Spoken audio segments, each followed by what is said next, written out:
Hey, hello. My name is George. I'm doing the action description. Angi, I'm reading Dracula. Curtis, I am doing Kermit. Hello, my name is Jeremy. I'm going to be reading for Fozzie. Hi, I'm Anne. I will be reading for Miss Piggy. I'm Carina, I'm reading for Mina. I'm Erik, I'm reading for Walter. I'm Logan, I'm going to be reading Gonzo. Hi, I'm Mary. I'll be reading for Rizzo. I am Nicole. I'll be reading Madame Manushka. I think that's me. And hi, I'm Honeydew, and I'm Jack. All right. Take us away, George. All right. The Muppets present Dracula by Logan, based on Bram Stoker's Dracula and Jim Henson's Muppets. Exterior Transylvania, day. A Muppet mother and her children are moving around a small wooden shack. The mother checks the barricades at the door, and the kids grab various pots and pans, preparing for a fight. We draw the shade to starve out the night. The darkness brings with it the frights.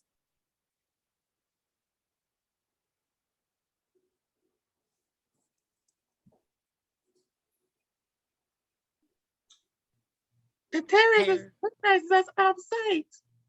The mother peeks out the shades, and her face brightens, literally and metaphorically. But that all changed with the light. She throws open the curtains to see the sun, barely over the mountainside. The sun peeks over the mountain range, the midday rays finally illuminating a small, somewhat spooky village. The villagers, human and Muppet alike, bustle about their chores. Despite the friendly appearance of everyone, the town has this air of creepy to it. All of the shacks are in various states of rundown. The doors of one of the shacks open. A villager moves through the main street, and a large gargoyle swoops down and snatches them into the air with a yelp. Though our fortunes all faded away.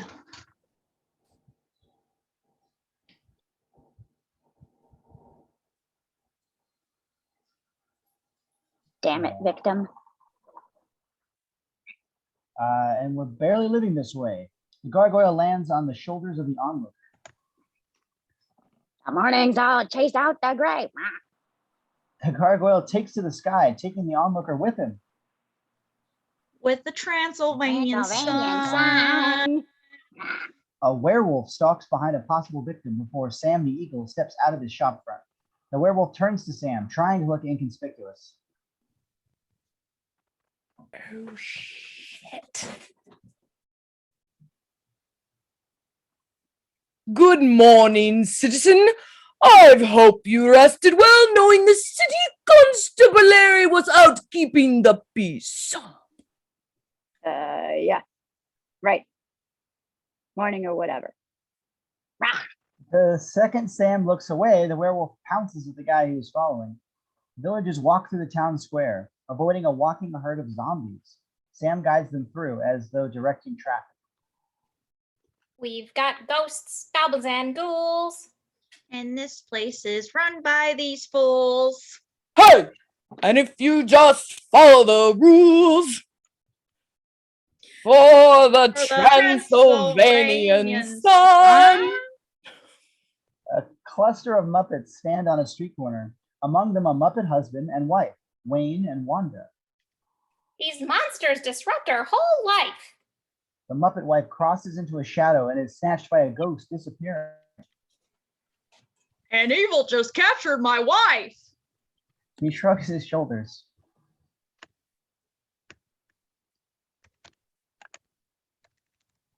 So maybe it's not all just strife in the Transylvanian sun. He steps a few feet and his wife pops back out from the shadow. Kate, where were you? He tries to look away, pulling at his collar before he runs away, stepping into a shadow and getting sucked into a hell portal. I want a divorce. Next to the lakeside, the creature from the Black Lagoon stretches and dives in, doing the backstroke. Two villagers hide out in a small patch of light.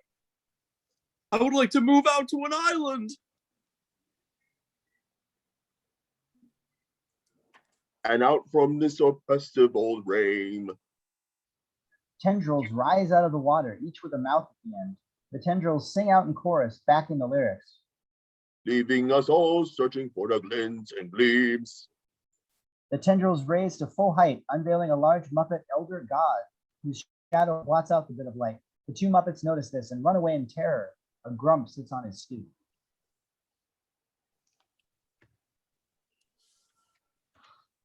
It's safe to say we've all been cursed. The bats. Oh, we all know our town's the worst. A handful of Muppet bats fly down from the castle. The bats land over his head.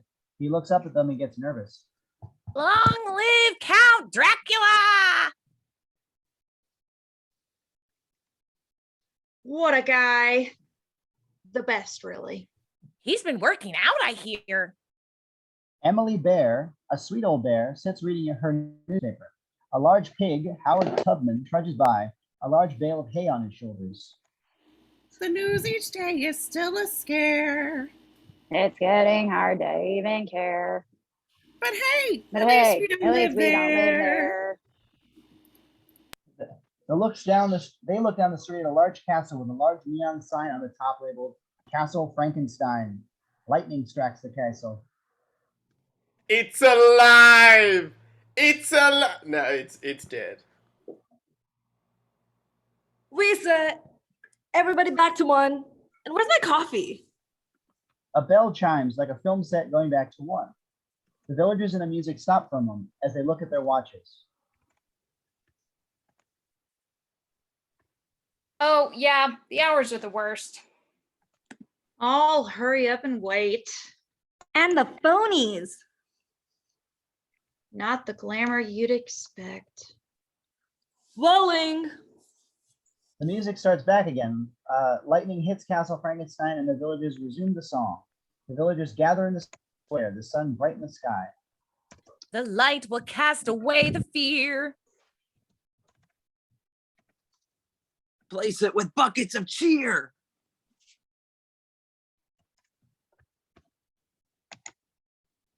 It's out, so we're free and clear. Clear. The rest of the villagers gather into the town square, joining in. In the Transylvanian. Oh, Romanian. Carpathian.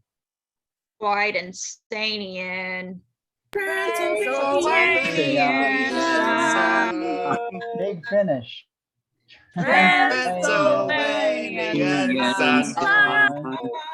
Boom! Lightning casts right overhead. Oh! They all scream and run in terror, their town now blanketed in darkness. They panic and run around for a moment before making it back indoors.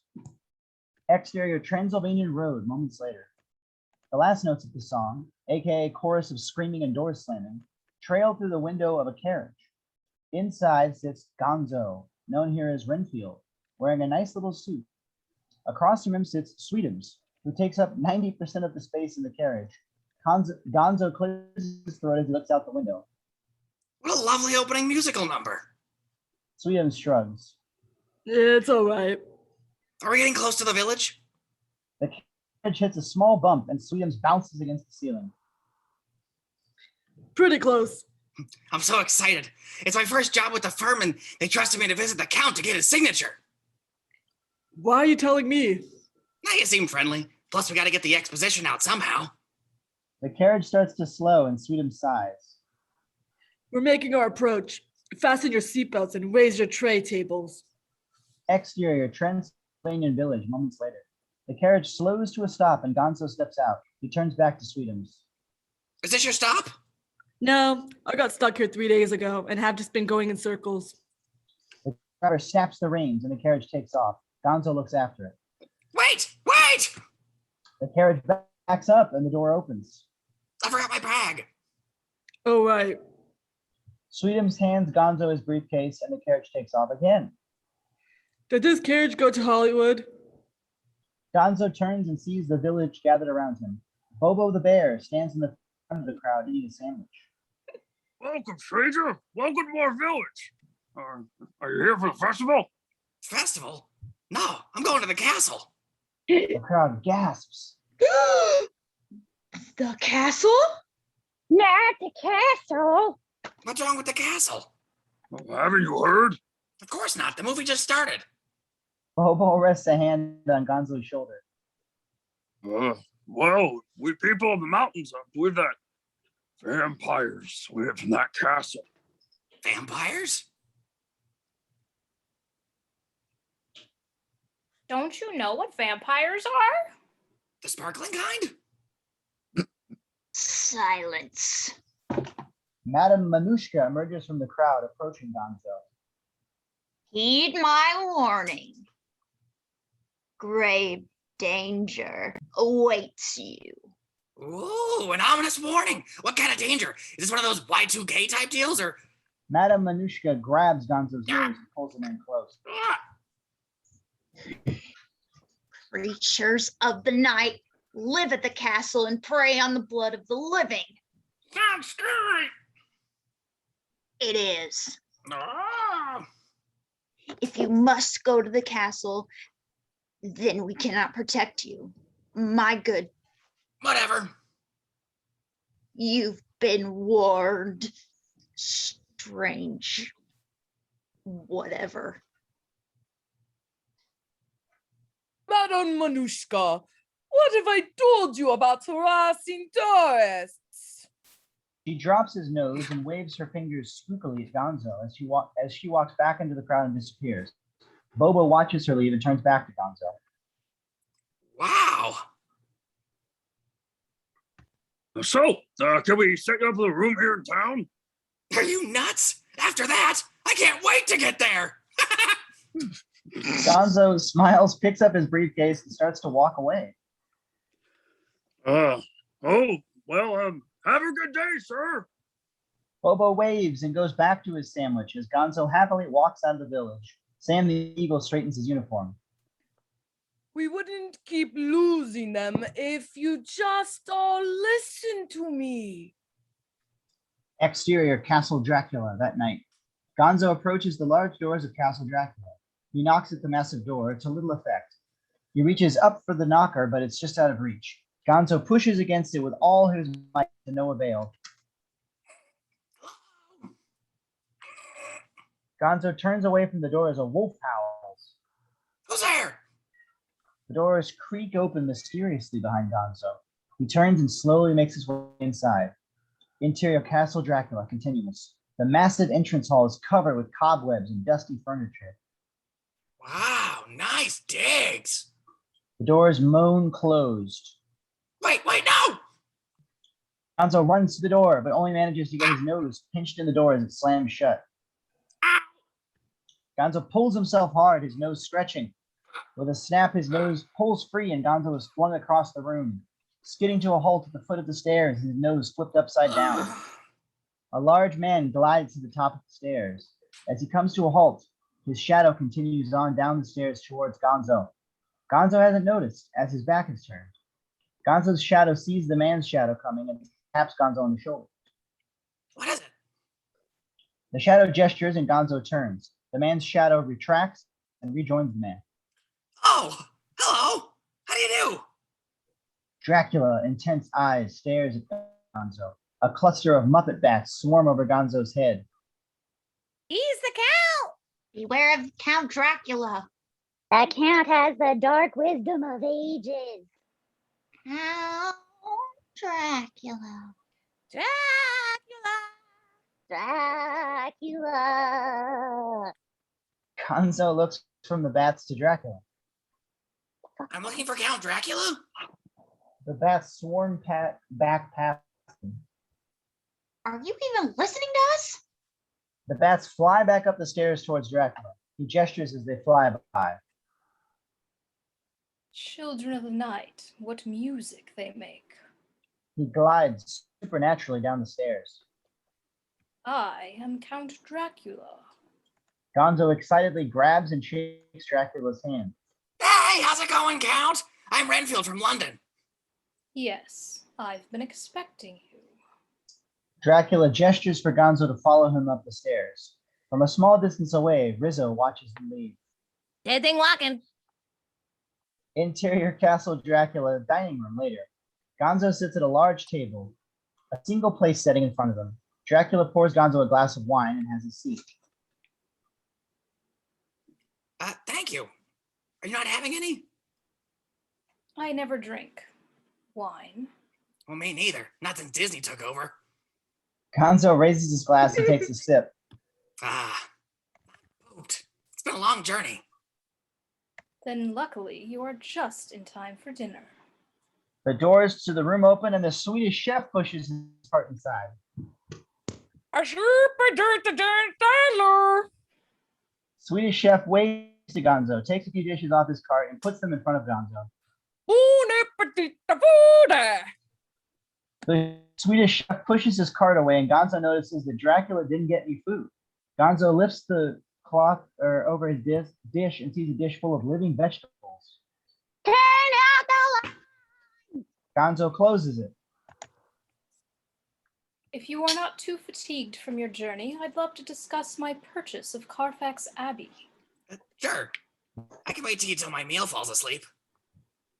Gonzo reaches into his briefcase and pulls out a packet of documents. Gonzo pulls out an enormous book of papers. The table streams under the weight.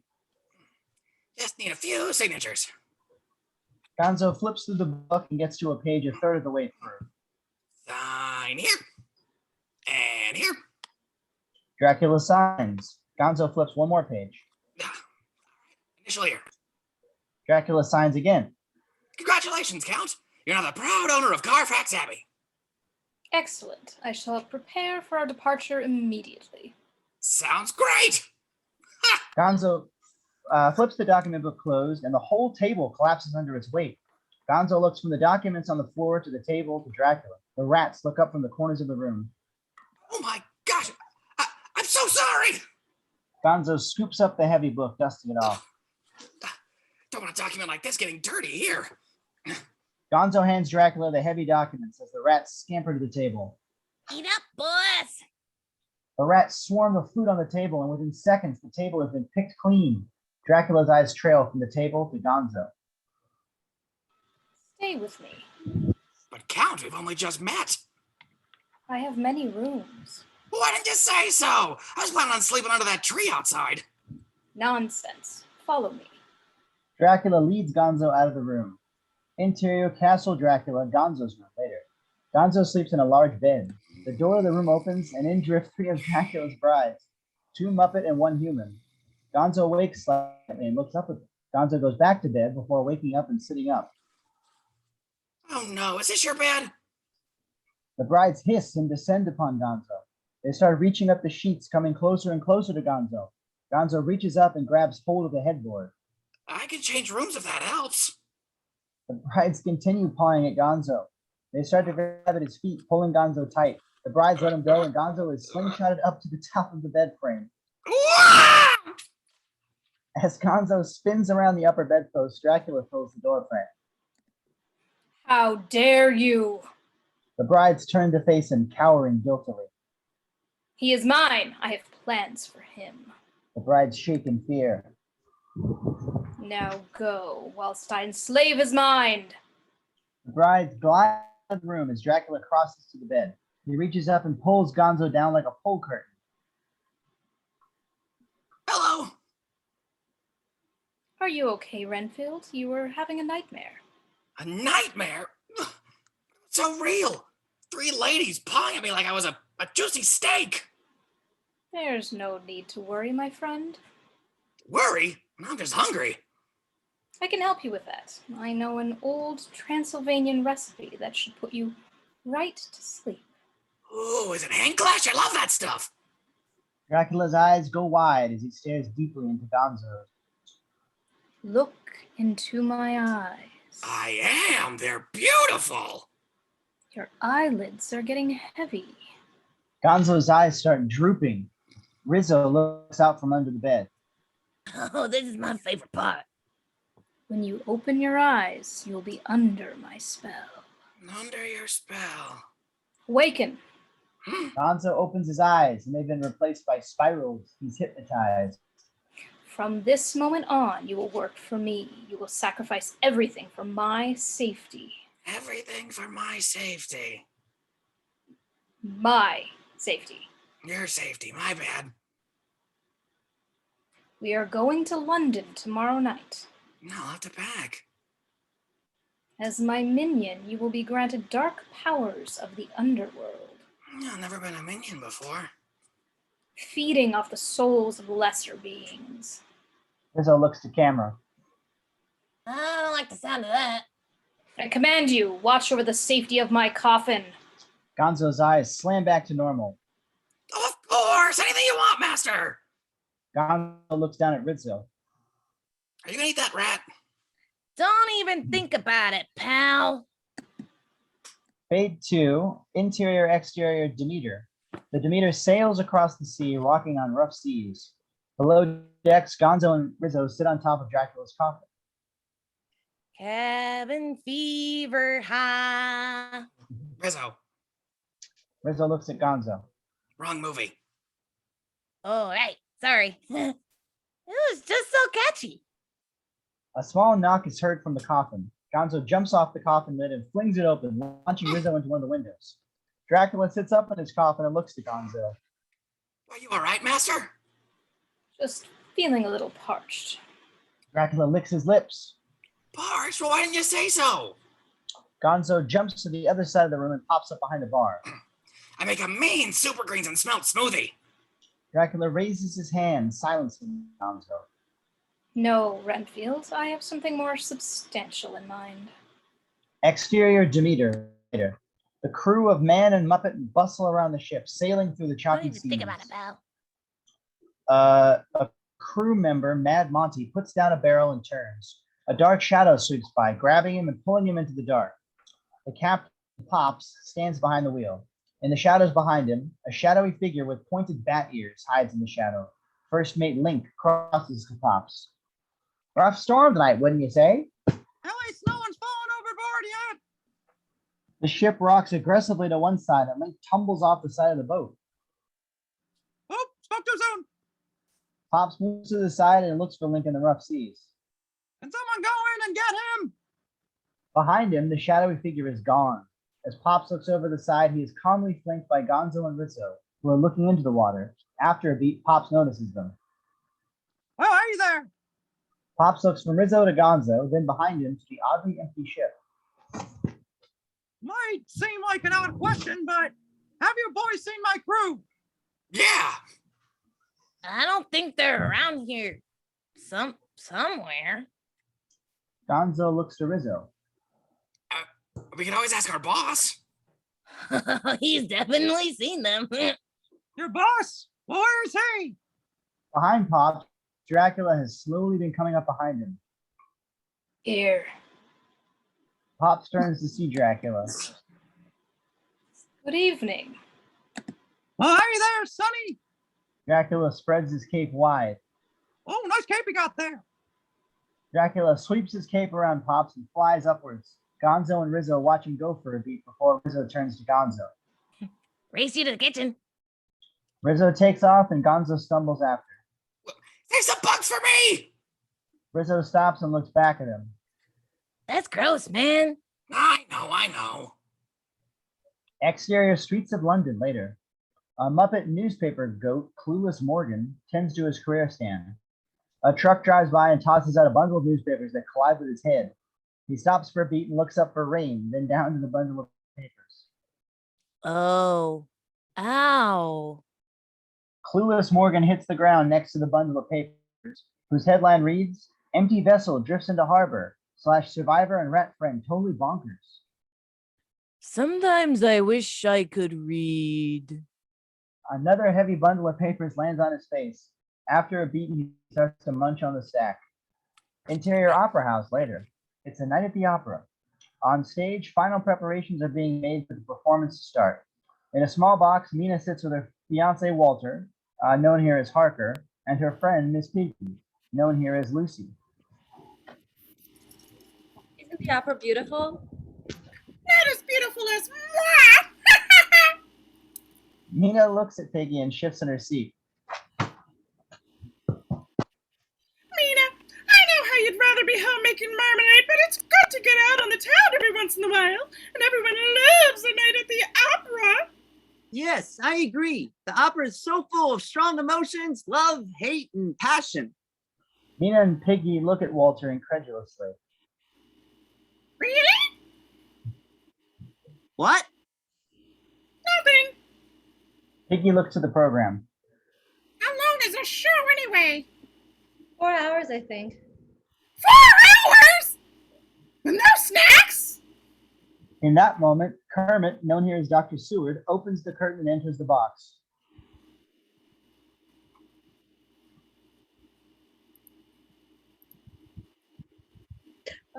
We can't hear you, Kermit. Sorry, everyone. We were starting to get worried, Father. Dealing with that lunatic that was brought in from the abandoned ship. Oh no! He's coming to us? Of course, we can run us.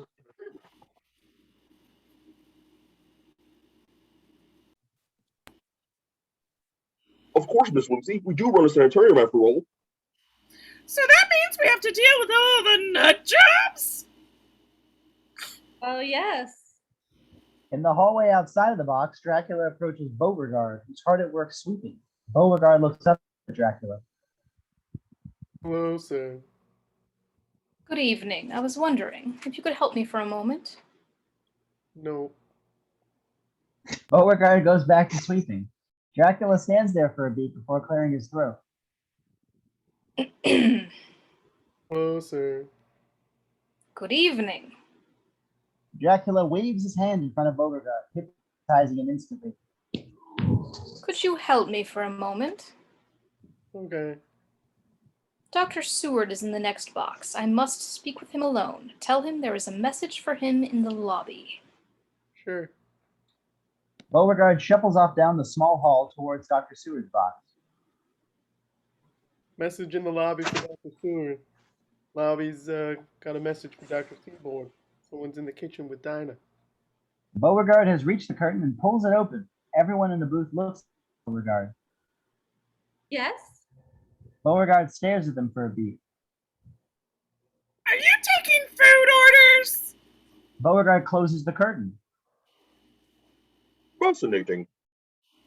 Beauregard looks down the hall to Dracula. I forgot the message. What do you mean you forgot the message? What? The message. Hang on. Beauregard comes down the hall again towards Dracula. After a second or two, Beauregard reaches him. What did you say? How did you forget the message?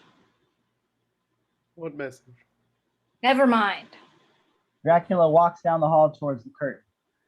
Oh, come on. I want to be helpful. Then work on your memory. In the box, everyone sits reading their programs and waiting to start the show. Dracula pulls open the curtain and everyone turns to watch him enter. Who's this guy? Dracula pulls the curtain closed and faces them. Excuse me, are you the Dr. Seward who owns the sanitarium in Whitby? I am. Delightful. I have just purchased Carfax Abbey, and I understand that makes me your new neighbor. Well, that's lovely, but who are you? This is a private booth, and the show is about to begin. Oh, you'll have to forgive me. I am so beloved in my own country, I sometimes forget to introduce myself. I am... The curtain is opened, and there stands Beauregard. I remembered. Dr. Seward, there's a message for you in the lobby. Oh! Kermit stands and crosses the booth. Excuse me for just a moment, everyone. Kermit walks past Dracula and pulls the curtain closed. Count Dracula? Walter stands. How do you do, Count Dracula? I'm Jonathan Harkin, Dr. Seward's assistant. Dracula looks at Walter incredulously. Really? Walter chuckles nervously and Mina rises. How do you do, Count? I'm Mina, Dr. Seward's daughter, and this is my best friend, Lucy Wittenpin. Dracula locks eyes with Piggy and is immediately enraptured. Good evening, Miss Lucy. You bought Carfax Abbey? That place always creeped me out. Maybe it just needs a woman's touch. I think you're right. I would love to have some help I would love you to help some night. Help me with decorating. Piggy laughs a little to herself. Dracula smiles and looks at Piggy and Mina. But now I will take my leave. As Dr. Seward said, the show is about to begin. Miss Piggy extends her hand for Dracula to kiss. Dracula takes her hand and lowers to kiss it, but he can't take his eyes off of her neck. Miss Piggy notices and clears her throat. My eyes are up here, Buster! Dracula looks her in the eye. I am sorry, my dear. I just couldn't take my eyes off your pearls. They frame your neck so deliciously. That's a weird thing to say to someone. I was lost in your beauty, my dear Miss Lucy. Miss Piggy fans herself. Well, of course you were. It happens to me all the time. Does it? Shh. Dracula kisses Piggy's hand. And now I take my leave. Dracula bows and leaves the box. There's something outwardly about that man. I can't quite put my finger on it. You've got Jonathan. Back off! Yes? Shut up! The orchestra starts playing the opening notes and they all focus on the performance. On stage stands an opera singer who looks quite a bit like Walter's brother.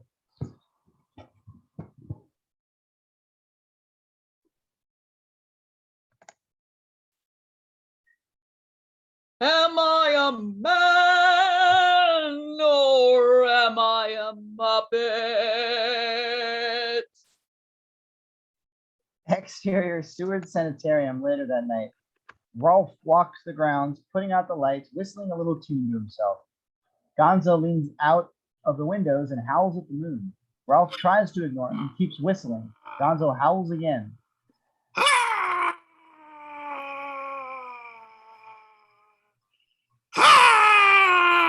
Hey! Gonzo stops howling and looks down at Rolf. Can you cut that out? You're messing with my jam. Sorry, it was just so catchy. Interior Seward Sanitarium, Lucy's room later. Miss Piggy sits in front of a massive three-part mirrored vanity. She's brushing her hair. Ah, perfect! She pushes a button on the tabletop and the mirrors flip, revealing 3 different portraits of Piggy in various poses. Miss Piggy crosses to the window and opens it, looking across the yard to the dark shadow of Carfax Abbey. Only a single light burns inside. Oh, Dracula! I've got so many ideas for that dreary place. Make it much less of an eyesore. Miss Piggy turns her back to the window and doesn't see a figure step into the distant light of Carfax. Exterior Carfax Abbey continues. Dracula steps onto the balcony, looking across the vast lawn to Piggy's window. Interior Seward Sanitarium, Lucy's room, continuous. Miss Piggy steps back to the window and sees Dracula staring at her from his balcony. She waves at him. Oh, hello! I cannot wait to come by and say bonjour. Dracula continues staring. Piggy waves again. Dracula licks his lips. Miss Piggy steps back from the window. What a creep! Exterior Carfax Abbey continuous. As Piggy steps out of view, Dracula jumps into the air and transforms into a giant bat and starts flying towards the window. Interior Seward Sanitarium, Lucy's room, moments later. Miss Piggy climbs into her elaborate bed, leaving the window open. Exterior Seward Sanitarium continues. Dracula flies across the courtyard, hungrily eyeing Lucy's window. Dracula looks down at one of the windows of the sanitarium and sees Gonzo poking his nose out. Hush. I haven't seen you in weeks. How you been?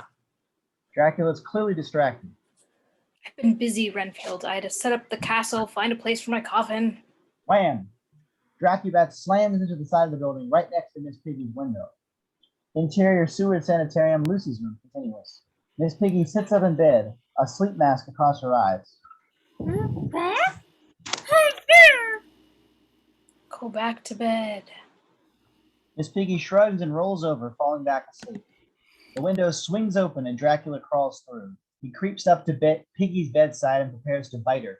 The latch to the door starts to open and Dracula's eyes widen. The door opens and the light snaps on. Piggy sits up groggily, seemingly alone. Kermit and Walter enter. Good evening, Miss Lucy. We heard a noise outside your window. Are you all right? Piggy pulls up her eye mask. Of course I'm all right. I was sleeping. Do you mind if we take a look? If it makes you feel better. Walter bustles around the room with Kermit looking for intruders. Out of their sight, Dracula hides under the bed. Mulch, a blue monster, is squeezed in next to him.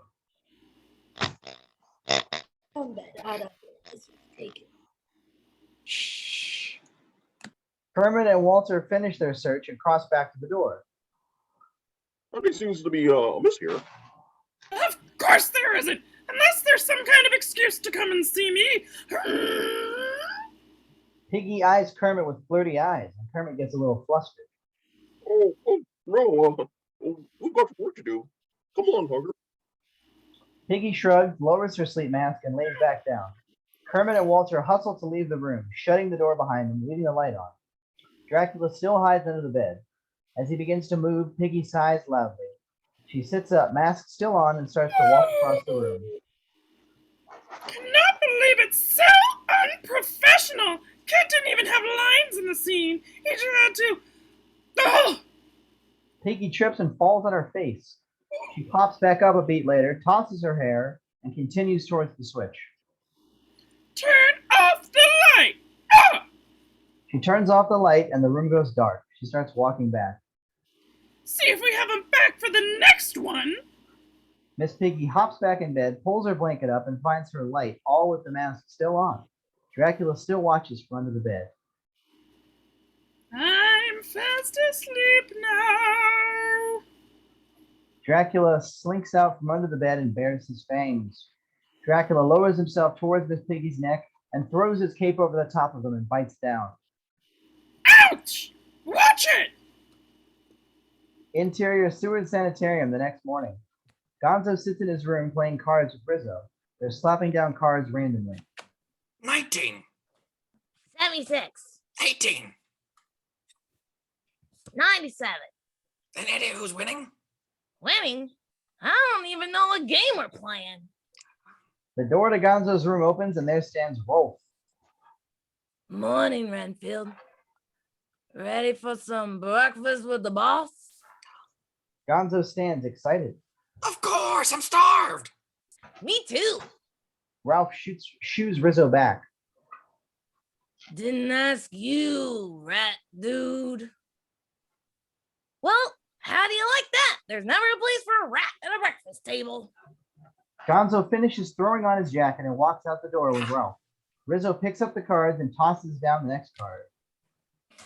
Yahtzee! Exterior Seward Sanitarium courtyard. Kermit sits at a small table covered in select covered snacks. Kermit reads from a newspaper. Gonzo and Rolf walk up. Rolf stops for a second and faces Gonzo. Stay. Gonzo stops in his tracks. Rolf likes the power. Ooh, shake. Gonzo shakes his hand. Speak. What do you want to talk about? Can you stay here? Oh, sure. Rolf walks over to Kermit. Dr. Seward, I've got Mr. Enfield for you, sir. Sure. Before I go, old man in the East Wing. Yes? He's been a little salty lately with the staff. Oh, well, switch it from mackerel to minnows. Yes, sir. Rolf walks over to Gonzo and ushers him over to the table. Good morning, Mr. Renfield. Good morning. How are you feeling? Normal. Absolutely normal. Brilliant. Excellent. Can I ask, why have I been brought to the sanitarium? Well, have you ever tried finding a hotel in the city last minute? I guess you're doing me a favor then. Are you hungry? Famished. Kermit starts lifting the cloche, revealing trays of bugs and flies. They start buzzing into the air, Kermit absentmindedly picking them off with his tongue, Gonzo grabbing a couple here and there. Tasty. It's an old family recipe. Kermit flips open a small file. Now, Renfield, I have a few questions for you. Fire away. Kermit inhales to answer, but Rolf walks up to the table, a large stack of letters in his hand. Mail call. Rolf. Renfield. Stewart. Rolf hands off a letter to Renfield with "From Dracula" written in large print across the front. Rolf pulls up a package and hands it to Kermit. I'll get to this later. I'm in the middle of something. Sure thing, boss. Rolf leaves and Kermit turns back to Gonzo. Sorry for that. Gonzo is reading his letter. All right. Gonzo stuffs the letter into his jacket and eats another fly. Now, where were we? Kermit looks back at his file as Camilla and a slew of chickens cluck by. Gonzo is clearly distracted. I want to start with, excuse me, Mr. Renfield? Are you here? Gonzo looks back to Kermit. What? I asked, are you here? Are any of us really anywhere? Okay. Kermit makes a note as Big Mean Carl crosses the table.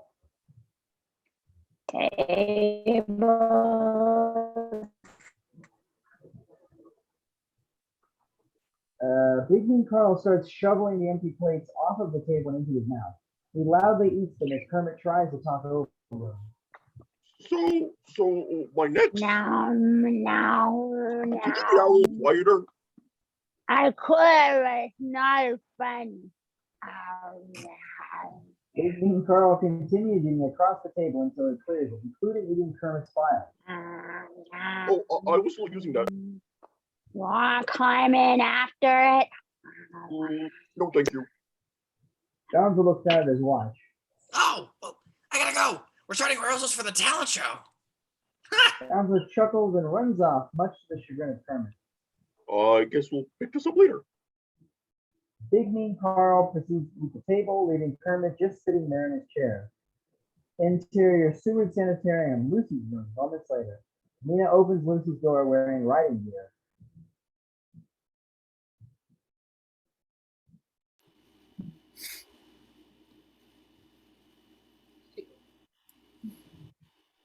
Lucy, oh, get up, you silly girl. The horses are waiting. Mina opens the curtains, showering Lucy in sunlight. Piggy closes her eyes, the eye mask long gone. It's too bright! Those horses come with a snooze button? I must say, you don't look your usual luxurious self. That's because I don't have my face on yet. Just an off day. Now buzz off! Mina looks worried. How odd. I better go tell father. Does that mean I can go back to sleep? Yes. Then do it! Mina leaves the room and Piggy lays back down, revealing the fang marks of Dracula. Exterior Seward Sanitarium, Dr. Seward's office, moments later. Mina approaches Kermit at his desk. Father. Yes? It's Lucy. What's the matter with her? Well, I don't know. She isn't ready for our riding, or horseback riding. That's not too out of the ordinary. But she said it was because she was having an off day. An off day? She's never admitted to had an off day before. I came to you straight away. I better take a look. Interior Seward Sanitarium, Lucy's in the bed. Kermit sits at Lucy's bedside. Walter and Mina stand beside her. Piggy has started to grow paler, taking on a distinct vampiric color. I never seen this kind of thing before. Kermit notices the bite marks. And you don't remember where you got these? Was it a spider? An insect? Do you recall a foul creature's bite? Kermit looks at him incredulously. Really? Walter gets self-conscious and shrinks back slightly. I only remember I had a dream. A dream? What was it? I just told you. I only remember having the dream, not what it was. Good point. I'm going back to sleep. Miss Piggy rolls over and starts floating off the surface of the bed. Well, I certainly never seen that before. Kermit moves to Walter and Mina. I'm completely confuddled. I'm going to take the liberty of contacting Professor Van Helsing. Van Helsing. I've heard of him before. Isn't he some kind of kook? A cook who knows more about obscure diseases than anyone on the planet.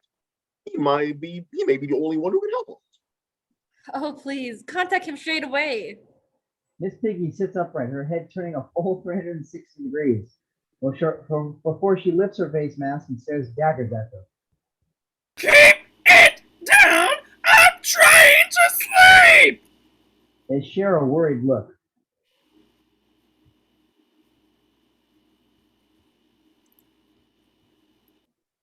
Post haste! Interior London University later. A group of young doctors, human and Muppet, rush to get into a small classroom. Hurry, hurry. Professor Van Helsing hates it when we're late. Students hurry and find their spots next to several bodies covered with sheets. The lights go out and a small spotlight starts trailing around the room. A few students look around, unsure. In the corner, the TA works a light board while reading a book. And now, ladies and gentlemen, put your hands together for everyone's favorite entertainer and Dr. Fozzie Van Helsing. The spotlights find a curtain at the front of the room, which part dramatically to reveal Fozzie Van Helsing. A few students clap, but most just look confused. Fozzie steps out and up to a set-up mic. Thank you, thank you. What a great crowd. You know, I had a patient stop me on the way in to ask about her son who swallowed a roll of quarters. I told her there was no change yet. The students look at each other. The TA flips a small switch and a laugh sign flashes above Fozzie's head. The students half-heartedly chuckle. What a great crowd. Fozzie grabs the mic and starts to work the room. He crosses to a small group of Dalmatian students. I should go to the eye doctor. I'm seeing spots. Oh, waka waka. The Dalmatians roll their eyes and leave the room. Fozzie is barely phased. Why didn't the grasshopper become a doctor? Because he was too jumpy. A grasshopper student looks upset. The TA simply shakes their head without looking up from their book.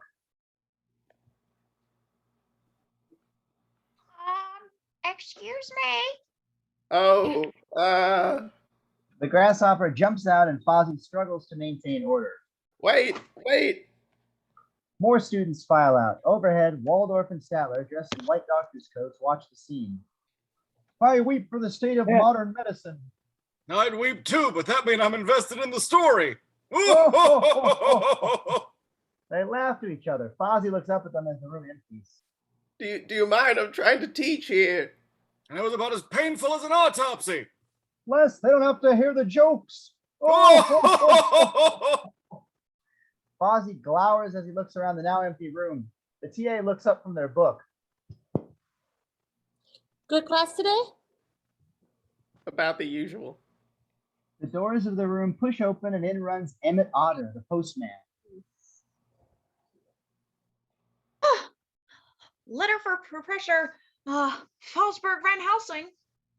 Emmett runs to Fozzie, rubs Fozzie's feet and hands him a letter. That's me. Fozzie opens the letter and reads. After a moment, he looks up at his TA. My old friend Dr. Seward has summoned me to his sanitarium. He says it's urgent. I also urgently need to get tips so I can leave. All right.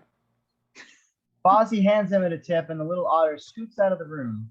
Fozzie turns to the TA. Pack my bags. I must away at once. At once? So we'll finally have a few days peace? Waldorf and Statler laugh as Fozzie glowers. Interior Seward Sanitarium later. A stage is being set up for the talent show. Scooter stage manages a small group of fellow inmates scratching at his ear. How's it going over there? We're making progress? Tonight's gonna be a blast! Scooter looks over to Crazy Harry, who's holding a plunger box. He looks at Scooter like a kid with his hands in the cookie jar. Harry, what are you doing? Harry cackles and pushes down on the plunger. There's a flash, a surge of electricity, and the stage lights up. Scooter eyes the lit stage. Hey, this looks great! Crazy Harry smiles, and then suddenly his plunger box explodes in a plume of smoke, and the lights go back out. Oh, well, we still have a few days to get ready. Crazy Harry opens his eyes, his face blackened with soot. Gonzo comes out from behind the stage and lets out a relieving sigh. This is gonna be amazing. Hey, Scooter, where should I set up my cannon? Cannon? Oh, I've got a whole number with it. Want to hear it? No, we've still got a lot of setup to... 1, 2, 3, 4! Gonzo runs to the stage. The lights snap on and he's flanked by Lou, Harry, Rizzo, and Floop Dave. We've all got our flaws. Lou whips a small handful of mackerel into the air, which leap through the air. Act weird all just because. It might just be a bit faux pas. I'm just here some free coleslaw. Oh, did they get the buffet set up yet? Swedish Chef looks up from the table, shaking his head no. We've been called many things, from zany to hazy to lazy. Gonzo walks up behind him and pats his shoulder. But maybe there's a better name for us, maybe! Gonzo loads himself into his cannon as Rizzo prepares to start the song proper. It seems like we're all covered in daisies. Wait. Whoa, stop. But I've got another 8 minutes. What are you talking about? But this is the part of the movie where we band together at the talent show and show the doctor that we're not so crazy after all. No, it's not. There's no talent show. This is all part of my delusion. Not one bit of this is rhyming satisfyingly. Oh, what do you expect? We're nuts! Crazy Harry pushes down on a plunger with a laugh. The cannon fires and Gonzo is launched straight through one of the barred windows. Exterior Seward Sanitarium courtyard continues. Gonzo trails across the air of the courtyard and right through a window on the other side, crashing back into his room. Interior Seward Sanitarium, Lucy's room. Moments later, Fozzie leans over Miss Piggy as Kermit and Walter look on. Most peculiar. Fozzie turns to face them. And when did you say she tripped and fell on the fork? Kermit looks a little confused. We didn't. Ah. Fozzie looks back at her neck. Then this is most concerning. Oh no, concerning? Most certainly. Really? Indubitably. Are you sure? I think so. What does indubitably mean? With certainty! Ah, then yes. Fozzie puts down his glasses and turns to the pair. Have you heard the stories coming down from the villages back east? Kermit looks worried. No. What did he say? Oh, all kinds of things. Like when I went to visit, everyone kept telling me to go walk myself. And when you want a nice stiff drink, they just give you water. No, what did he say about the type of thing that's happened to Lucy? All right. Well, if the legends are true, what we may be dealing with here is vampire. A vampire? A vampire? Kermit casts a glance at Walter, but stays focused. What do you mean vampire? I mean a creature of the night who's a real pain in the neck. An evil whose favorite flavor of ice cream is vanilla. Okay, Fozzie. Vanilla. They can be quite batty if they were leaving a stage. He'd say, "Thank you very much. Ah, waka waka." Yes, thank you. But what does that mean for Miss Lucy? I'm afraid she's been attacked by this unholy being of the darkness. He came in here and drank her blood. Drank her blood? How terrible! Is there nothing we can do? Fozzie looks at Walter for a beat. Love what you're doing there. Thanks. Fozzie moves to Miss Piggy's bedside. Now there is only one option. We must stand guard over Miss Lucy's room tonight. The vampire will attack again, this I know. Miss Piggy sits up. I'm going to attack if you don't stop talking so loud and let me sleep! What? Piggy sighs. Piggy winds up and chops Fozzie. He flies back and crashes out the window. Exterior Seward Sanitarium courtyard continues. Fozzie flops to the ground as glass rains onto him. He looks up and spits out a few pieces. Everyone's cranky in the morning. Interior Seward Sanitarium, Seward's office. Kermit walks into his office and crosses to the bookcase. The patio door opens and in walks Fozzie, brushing broken glass off of his shoulders. She's worse than we thought. What can we do? That depends. On what? Your books. Fozzie crosses to the bookcase and starts looking at the titles. Do you have 1001 Spooky Tales? No, since my youth. Do you have The Theory of the Unnatural Deceased? What? Everything you ever wanted to know about blood-sucking fiends but were afraid to ask? Huh? We Drink Blood, how about you? Fozzie. Goosebumps? Vampire Breath? Bram Stoker's Dracula? Heck, I'll take the script at this point. Fozzie, we have none of that. What you're suggesting is fantasy. Stories to scare children. Aha! Interior, Seward Sanitarium, Mina's room. Fozzie and Kermit burst into the room and run to the bookcase. Mina sits in a large chair reading Little Women.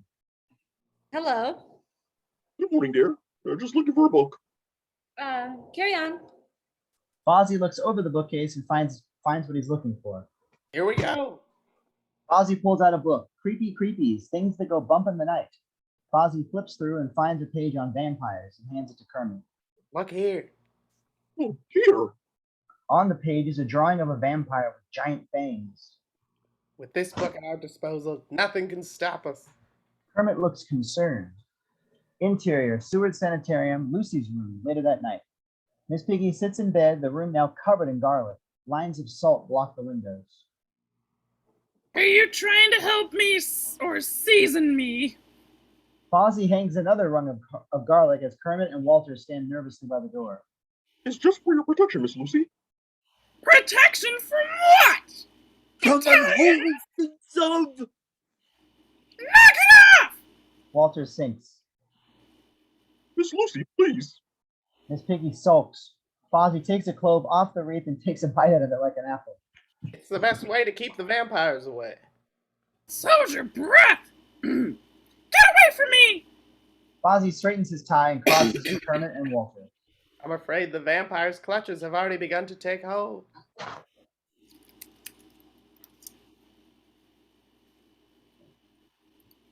How can you tell? Miss Piggy floats slightly above the sheets. I will admit that is most unusual. We can keep her safe until morning, or my name isn't Abraham. I thought you said your name was Fozzie. Close enough. Fozzie ushers them out of the room. Come, let's rest. The trio leave the room. Fozzie pokes his head back at the door. If you need to tinkle, just let us know. Fozzie cowers and shuts the door as a deluge of debris hits the door. Buzz off! A beat later, it opens again and Kermit pokes his head inside. Good night, Miss Lucy. Good night! Kermit shuts the door and Piggy rolls over, pulling the blankets up, still floating several inches above the bed. Interior Carfax Abbey, minutes later. A large, extravagant coffin sits on a podium in the center of the room. Muppet bats swirl around the coffin, joined by a few spiders. It's time For the count. Surprise. The lid of the coffin drifts open and Dracula floats out and into the air. I am awake. Exterior, Seward Sanitarium, Lucy's room, moments later. Dracula floats towards Miss Piggy's room. He gestures to the window and the latch unlocks. Dracula slowly makes his way towards the window. He waves his hand upwards and the window rises. Dracula drifts towards the window and bares his fangs. He reaches the barrier of salt and stops. He eyes the salt and it burns away. Foolish mortals, it will take more than that to stop me. Dracula starts to climb through the window when all of the cloves of garlic come to life and start shouting. He's here. Come quick. Hurry. Dracula tries to shush the garlic. You look shifty. Stranger! Stranger! Dracula hisses at the garlic and pulls back from the window. The window slams shut, and the garlic cloves close their eyes, settling back to sleep. Interior Seward Sanitarium, Gonzo's room, minutes later. Gonzo sleeps, snoring peacefully. Rizzo nests underneath the bed. Dracula steps out of the shadows. Renfield, wake up. Gonzo's eyes snap open. Master! Gonzo excitedly jumps up. Silence, Renfield. Gonzo continues bouncing in place. I require your assistance. Gonzo bounces and nods happily. They have warded Miss Lucy's room with garlic. Gonzo starts gesturing wildly, unable to speak. You may speak quietly. What can I do? I can't leave the cell. Do you not believe I could get you out of here at my wish? I have the powers of the ages at my disposal. These bars are useless against me. Dracula crosses to the window and bends open the bars, turning to face Gonzo. Gonzo moves to the window and looks out. Whoa, nice! Can I get a hand down? Dracula grabs Gonzo and throws him out the window. Thank you, Master! Rizzo blinks awake and looks at Dracula. Need my help, boss? Dracula looks down to him and smirks. Dracula spreads his hands wide and steps back into the shadows and transforms into a pillar of real rats. The rats drop to the floor and scurry through the meal slot in the bottom of the door. Rizzo watches them leave, then looks to camera. Well, that was rude. Rizzo pulls up his blanket and rolls back over. Interior Seward Sanitarium, Lucy's room, moments later. The window opens and Gonzo creeps inside. He pauses a beat and looks around. Nice digs. Gonzo starts pulling wreaths of garlic off of their perches. He tosses them out the window and keeps moving around the room.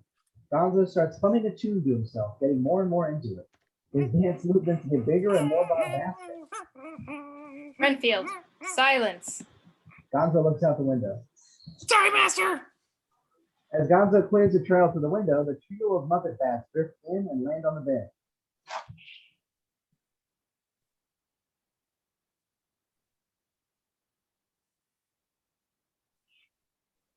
Outside looks nice. You should go outside. Hey, outside's great. Piggy sleepily pulls up her mask and looks to the window. What's that? What? Go outside. Go outside. I think they said you should go outside. Shut up! I heard them! Piggy sighs and gets out of bed, crossing to the patio door. Lucy, come to me.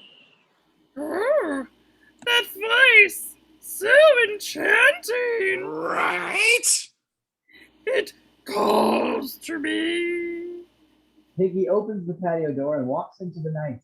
Gonzo looks at the bats for a beat. Dibs on the bed! Gonzo runs towards and jumps into the large comfy bed. Exterior Seward Sanitarium courtyard, moments later. Piggy walks through the garden, clearly hypnotized. He drifts up to Dracula, who stands powerful in a gazebo. Come to me. Come to me. I'm coming. I'm coming. From the far side of the courtyard, the Count stares longingly out the window at him. After a beat, he looks to camera. Can't believe I did not get the part. He walks up the steps and into Dracula's arms. You will be mine for eternity. Dracula bares his fangs and digs them into Miss Piggy's neck, and she drops dramatically into his arms. On the far end of the courtyard, Mina steps onto a patio. She looks up at the moon, and her eyes trail down to the gazebo. As she sees Dracula and Piggy, she screams. Dracula pulls away from Piggy, blood dripping down his chin. He stares deeply at Mina. Mina, you cannot see me. Mina's scream stops as she looks confused. Dracula lowers Piggy to the ground. Gentle, gentle. Dracula raises his arms, transforms into a slew of bats, and flies away past the Count's window. All right. That's a good trick. Kermit and Fozzie enter the courtyard. Kermit looks worried at Mina.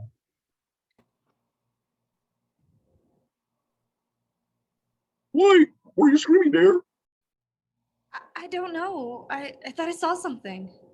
Fozzie looks across the courtyard and sees Miss Piggy. Oh no, Dr. C-word. Kermit meets Fozzie's gaze and saddens. Oh dear. Cut to Lucy's funeral the next day. The processional walks with Piggy's coffin, a priest chanting in Latin behind it. Muppet and human alike walk in the processional. Interior Seward Sanitarium, Seward's office that night. Kermit enters in a huff. Fozzie enters behind him, followed by Walter. No, no, no, no. I cannot condone this. It's absurd. It's not. It is essential. No! But Dr. Seward! Don't you start, Parker. Walter falters, but Fozzie continues. If we do not keep watch over Miss Lucy's crypt, she could rise to hate garlic bread. She will be part of his unholy entourage, providing backup to his chorus of evil. Miss Lucy would never sing backup. We must drive a stake through her heart. Kermit slams a book down on his desk. This is ridiculous. We're talking about fiction. Says the talking frog. I will permit you to her body like that.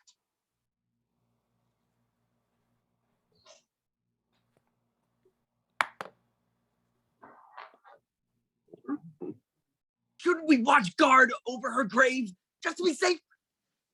This is preposterous. I am having serious thoughts about this whole vampire theory. This vampire would have to have left the trail of destruction in his wake. Behind Kermit, Walter looks at the newspaper, reading the article about the Demeter. He'd have to have met her before. Walter puts the paper down and picks up a program from the opera. He'd have to be nearby to get away so quickly. Walter puts the program down and looks outside. He'd probably live in someplace creepy, covered in cobwebs and surrounded by darkness and evil. Walter looks out the window at Carfax Abbey. Lightning strikes it. I can't think of a single man in all of London who that would describe. The door of the library opens and deadly, the butler walks in with Dracula. Oh, Dracula. Who? Good evening. Kermit, Walter, and Fozzie turn to face him. Walter starts to look a little nervous. Oh, Count Dracula. Good evening. I wanted to come to offer my condolences to the passing of Miss Lucy. Yes, she has the best for life. Tasted like bacon to me. What? Forgive me. I seem to have interrupted you while you were hosting. Oh, yes, Count Dracula. This is Professor Fosberg Van Helsing. Fozzie crosses and shakes Dracula's hand. Dracula eyes him warily. Van Helsing.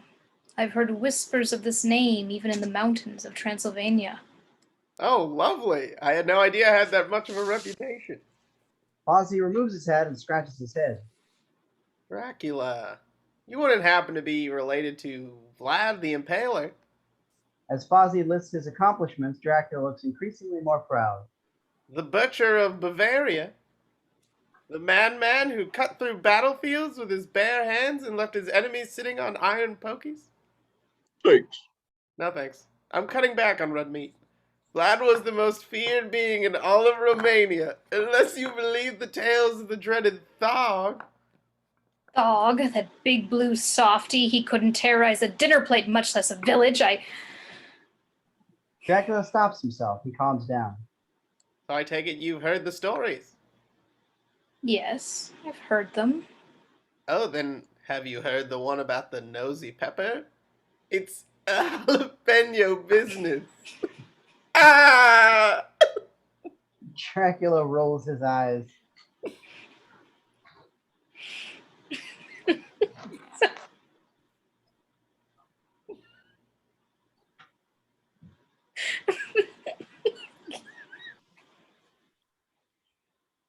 Now I shall take my leave. Dracula glides out of the room and leaves the Muppets alone. Kermit faces Fozzie. The answer is no. That's final. I cannot say. Who said anything about sanctioning? I don't even know the meaning of the word. Kermit nods and leaves the room. Fozzie looks to Walter. No, really, what does sanctioning mean? Interior graveyard, Miss Piggy's crypt, later that night. A lone coffin sits in the dark stone crypt. Suddenly the candles spark to life, and the lid lifts smoothly off the coffin. Miss Piggy sits up and stretches. Oh, what a lovely nap! Dracula's voice drifts through the air. Miss Lucy. Miss Piggy looks around, trying to find the source of the voice. What? Who's there? It is I, your vampire master. Master? I have granted you the power of the night. Piggy rises on her crib, looking around. I feel powerful, strong. I am woman, hear me roar. Piggy struggles higher, which is difficult in her heels. As she steps higher, her power ballad begins with a swell of electric guitar and drums. Why couldn't I have felt like this in life? Power coursing through me, commanding low to high. She gestures to her side and a cluster of crawly creatures pop up, waving hello to their new vampire friend. Kermit, can you hear me? Here I stand, this is certainly different from what I had planned. She looks to the skylight, seeing Dracula's face reflected into the moon. Swept into my nightmares, pulled me up and broke the chain. Give me life for love, now I'll give it again. She's lifted into the air on her vampiric power. Oh, I feel the darkness wrapped around me. It gets me through the night. I ain't gonna do what I don't wanna do. I'm gonna rule the night. She lifts higher, spreading her arms wide. The choir of creatures grows bigger. Shining like a diamond, glowing in the night, floating on the wind. Teach me how to fly. She turns to the choir and they smile back at her. Now when all these monsters don't know their place, excuse me for a moment. Miss Piggy does some aerial karate, kicking and punching and hi-yahing all over the air like a matrix movie. It's good to be the queen! Good to be the queen!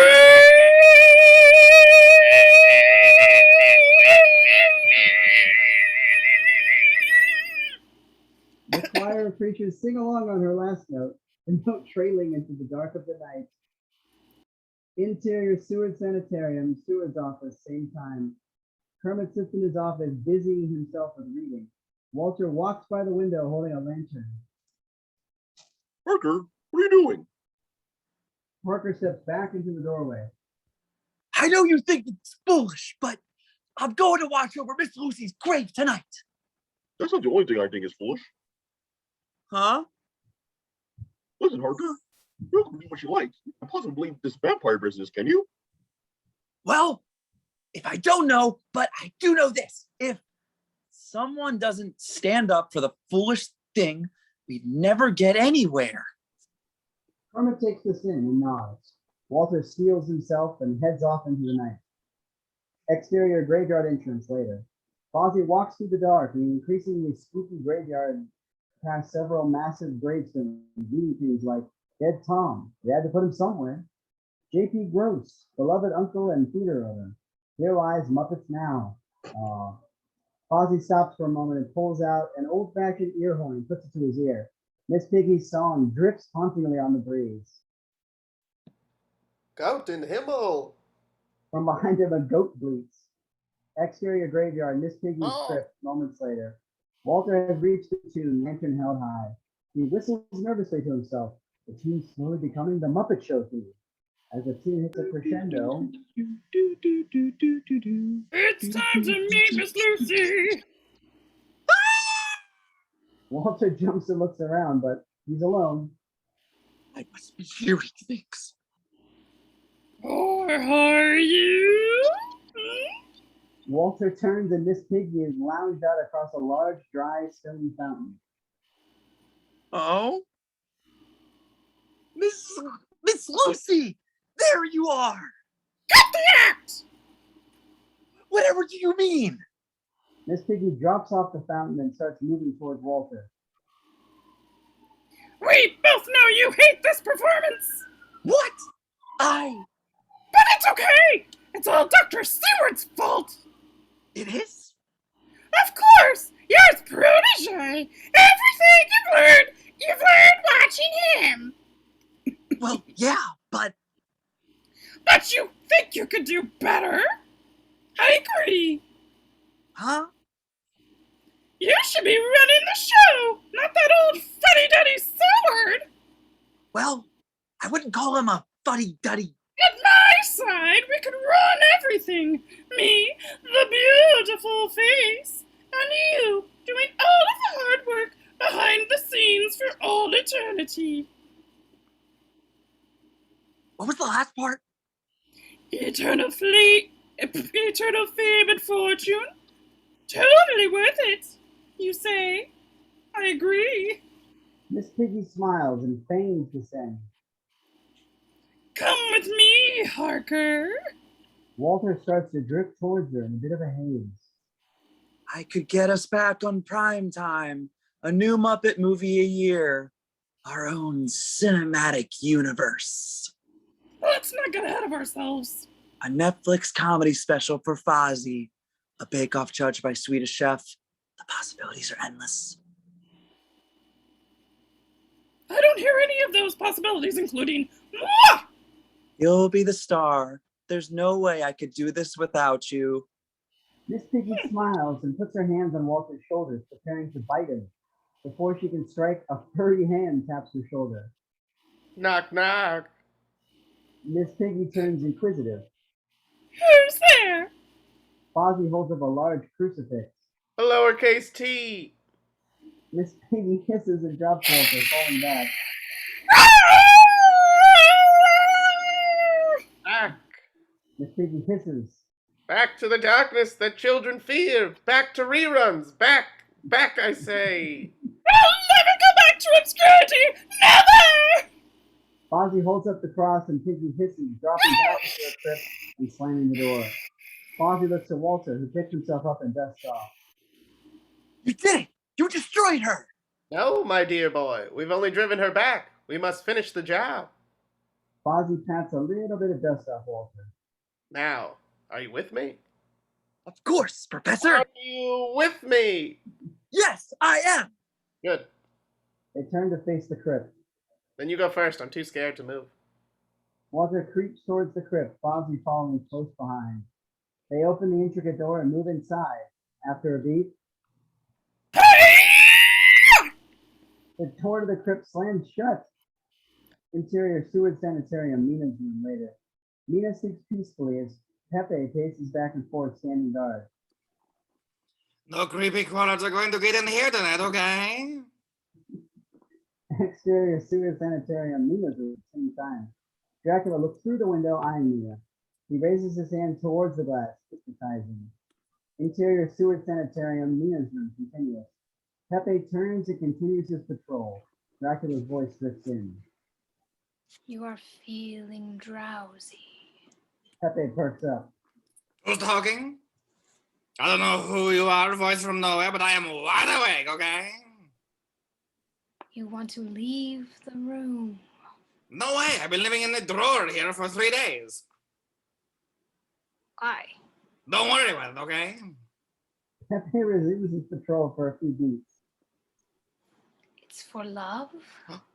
Well, why didn't you say so? I'm a sucker for love. I'm a true romantic, okay? Pepe runs over to a drawer and pulls out a small box of rose petals. He tosses a few onto the sleeping bed and a small path to the window. Woo her, senor.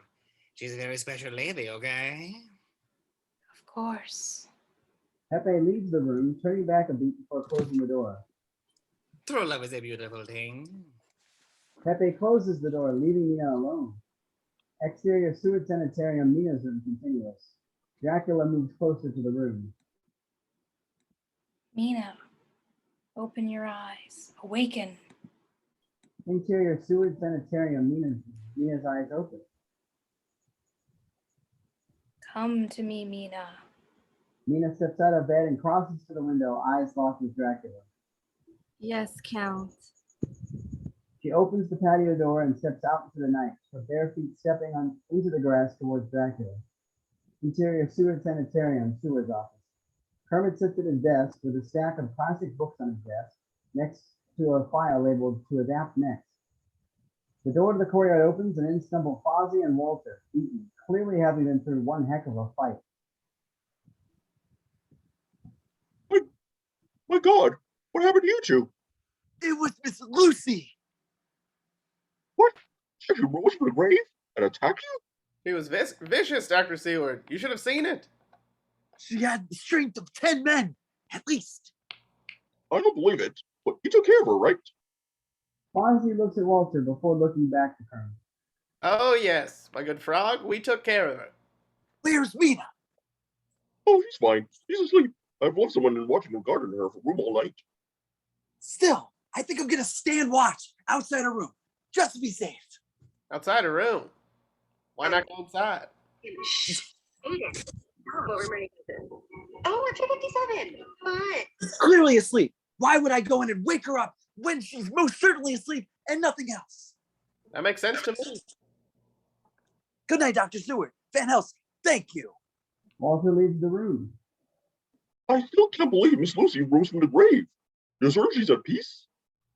We won't be seeing her again. Of that much I am sure. Interior Carfax Abbey later that night. Dracula steps with Mina into a large dark ballroom.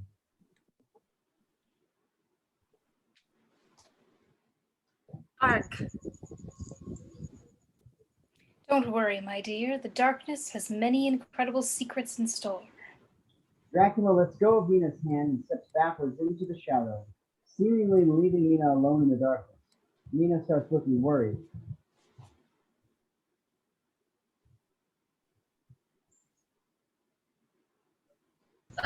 Dracula? Count? A snap of fingers is heard, and hundreds of candles burst to life. Dracula stands in the middle of the room awaiting Mina. Come to me, Mina. Mina steps towards him, entranced. She takes his outstretched hand and sweeps into his arms. And now we shall do the dance of love. Dracula tosses back his cape dramatically and gestures behind him. Dr. Teeth and the Electric Mayhem sit next to the fireplace. All right, folks, you know the tune. 1, 2. 1, 2, 3, 4. The band starts in on a rock riff akin to a James Brown tune. Dracula eyes them angrily. Sergeant Floyd Pepper lowers his bass and leans over to Janice. I feel like totally didn't like that one. He's trying to woo. Give him some groovy love music, animal. Love music, a 1, a 2. The band starts in with a romantic tango. Dracula and Mina begin dancing. They move effortlessly around the room. The light of the candles casts their shadows against the wall. As Dracula dips Mina, their shadows continue dancing, something more akin to a polka than the romantic dance they've been doing. Dracula notices his shadow dancing out of turn. Fish tie. The shadows step back for a beat, embarrassed at their dance moves. They then resume matching Dracula and Mina. Dracula and Mina spin wildly around the room, dancing expertly.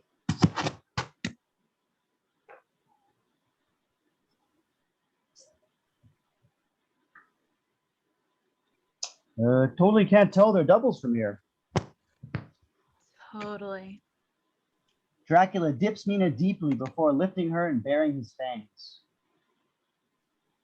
Now you shall be my bride for all time. Dracula sinks his fangs into her neck, wrapping her in his cape as the band finishes up. Such a ladies' man. Ladies' man! The candles go out as Mina goes limp. Dracula feeds. Interior Seward Sanitarium, Mina's room the next morning. Walter enters the room and sees Mina standing next to the window. Mina, good morning, my dear. Mina turns to face Jonathan, but something's off. She seems a little pale in the moonlight. Jonathan? Walter looks around the room. Where's the guard Dr. Seward left standing watch? Mina moves to a small drawer and gives it a knock. The drawer slides open and out pops Pepe. I'm here. She never left my side, okay? Pepe hops out and walks past Mina. How was your date? It was great. I'll tell you about it later. Okay, I want to hear all the tea later, okay? Of course. She gives Pepe a low five and he walks out of the room past Walter. Jonathan, come to me, darling. Walter moves further into the room, a little nervous. He steps towards Mina, who seemingly turned back to the window. I've been frightfully worried, darling. You would not believe what Van Helsing and I saw last night. Mina suddenly steps up from beside him, not in the window at all. Forget about that, Jonathan.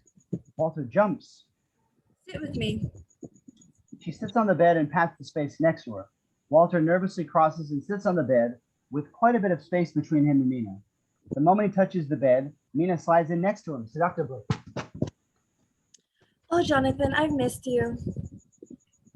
But I've been right here. No, I've missed you. Walter takes a moment to realize what she's saying. Mina, what's come over you? Walter tries to get up and Mina grabs him back. My dear silly boy, you can't get away from me that easily. The door opens and in walks Kermit. Good morning. How did you sleep? Oh, morning, Marko. Walter springs up. Dr. Stewart, we weren't doing anything. Kermit looks at him for a beat. Yes, I know. Kermit turns to Mina, who's eyeing Walter's neck hungrily. Are you doing all right, dear? You look well. Mina drops to the ground, having been floating slightly. Of course, Father. Just feeling a little peckish. Well, we're serving breakfast shortly. Be down in a moment. Fozzie pushes his way into the room. Good morning, all. Oh, Harker, how are you? Recovered from last night? As much as I can be, but I can't help but have a sense of unease. Mina hovers ever closer to Walter's neck. Fozzie turns to her. And Mina, you look as beautiful as ever. Mina faces him, teeth bared. Thank you. She turns her attention back to Walter's neck. Fozzie looks at her for a long moment, considering what's going on. Oh, dear Mina. That reminds me. I was going through my luggage, and I have a gift for you. Mina smiles. A present? Most definitely. Fozzie starts digging in his pockets. He starts pulling out various objects, chattering teeth, slinky, juggling sticks. Each object he pulls out, he hands to Mina. Hold on just a moment. Could you hold that? He pulls out a large oar. That's not it. A Frackle? Fozzie looks at it lovingly. Beauty. Hold that. Mina's hands are starting to get full. The Frackle jumps up onto the top of her head. A paddle ball. Fozzie paddles for a moment. I can never beat my record. Mina looks at him incredulous. Right? Your present. Fozzie hands her the paddle ball and keeps digging in his pockets. He absent-mindedly pulls out a crucifix. Here, hold this for me, would you?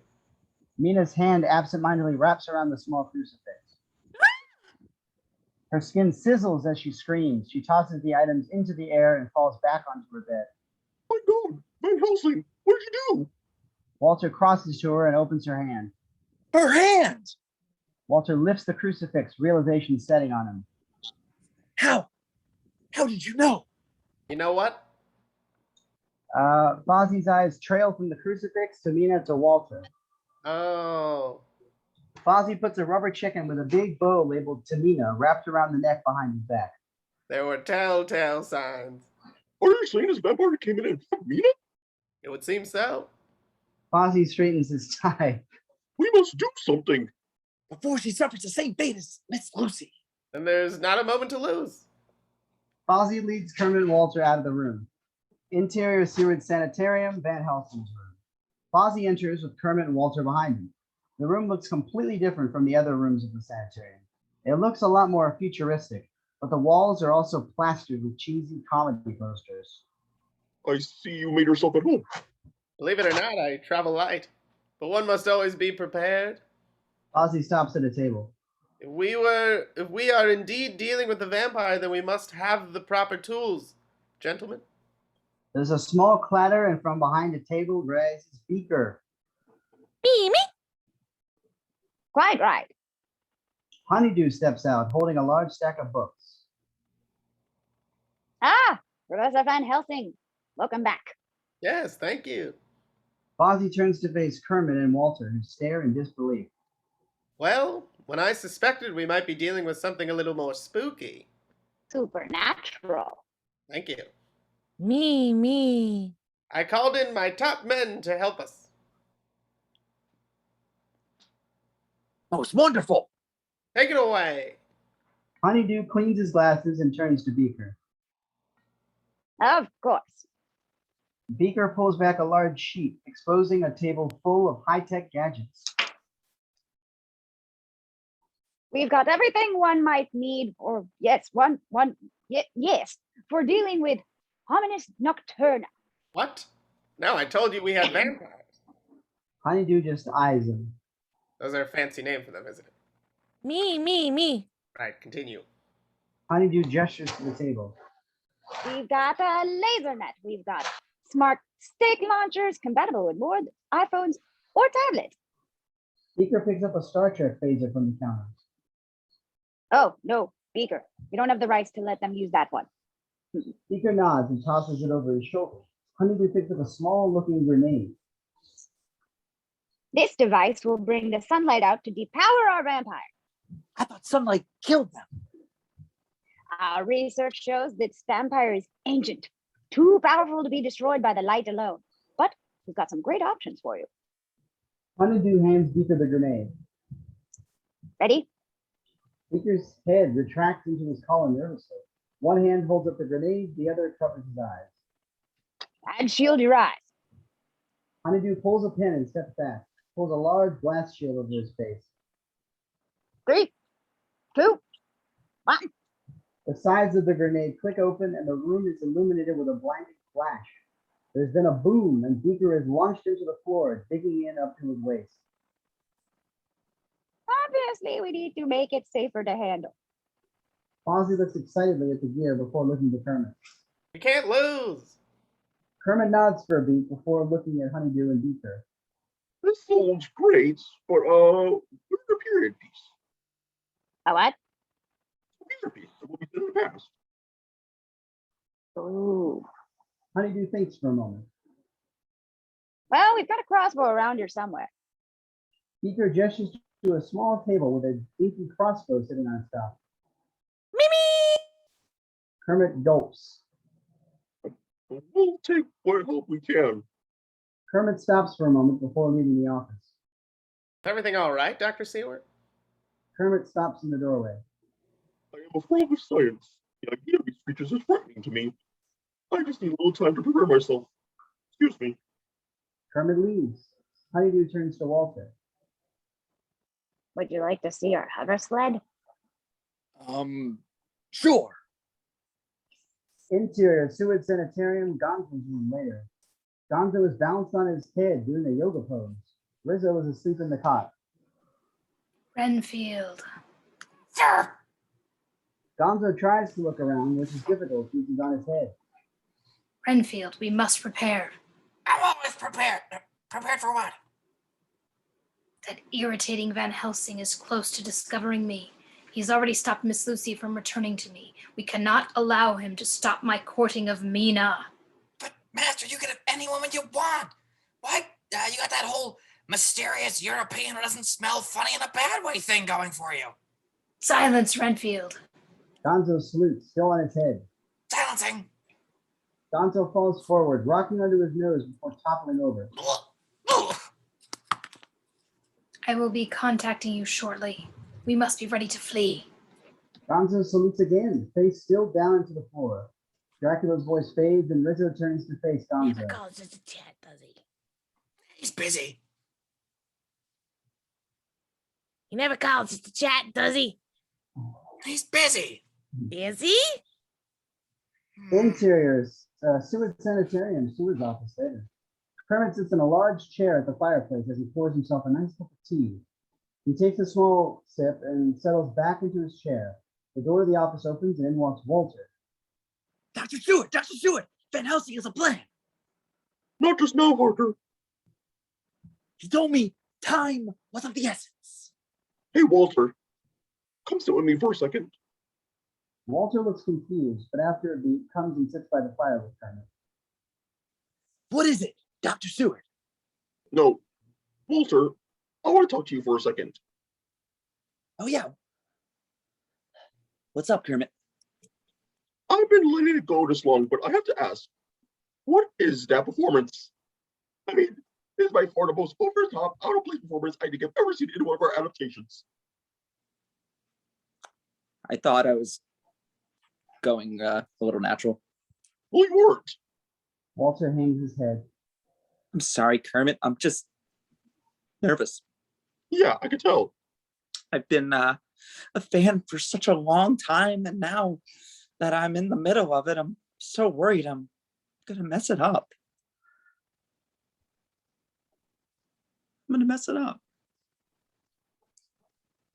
Walter, you're Muppets. Yeah, the greatest entertainers in Hollywood. You guys should have hosted the Oscars. Seriously. Walter, just take a breath. Walter pants quickly. Slower breath. Walter takes a calming breath. Now listen to me. I know you're excited to be here, but can I ask you something? Are you having any fun in this so far? Not really. I've been stressing at every scene about hitting my mark and what to do next. That's my point. You wanted to be one of us your whole life, and now that you have it, you're not actually enjoying the experience.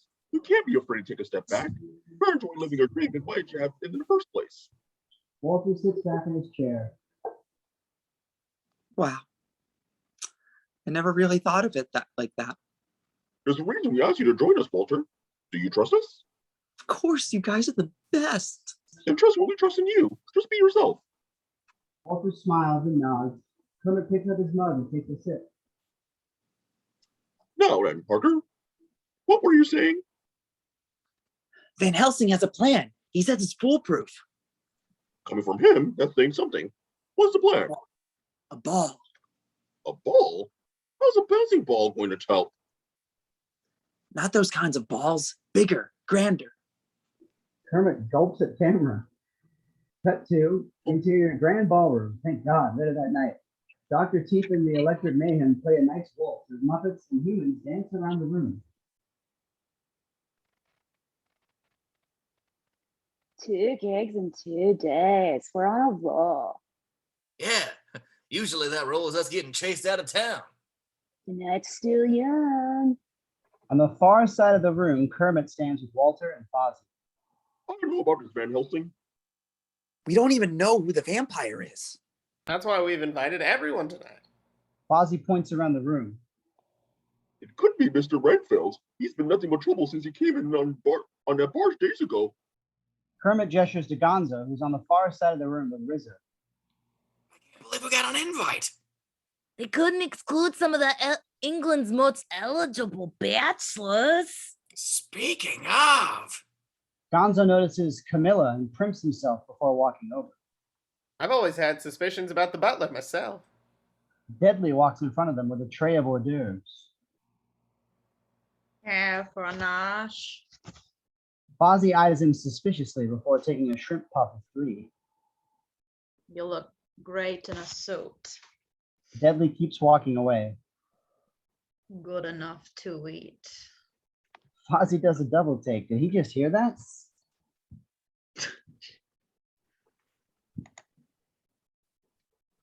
I don't see everyone here. We're still missing someone. Wait. Where's Count Dracula? I wouldn't miss this party for anything. The trio jump as Dracula glides up behind them.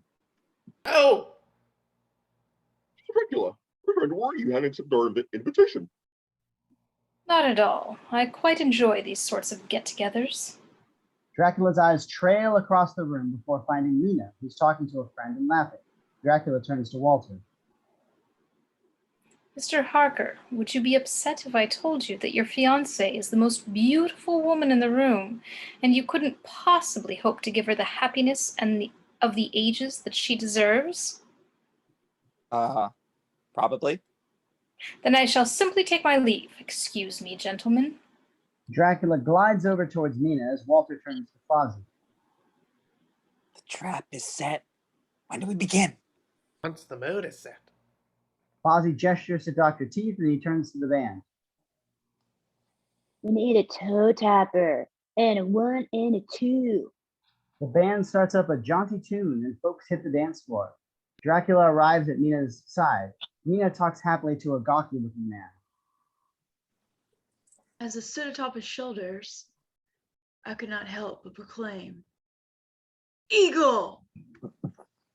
Good evening. Mina turns to Dracula, unconsciously clutching her burned hand. Dracula, so good of you to join us this evening. Yes, I would not miss it.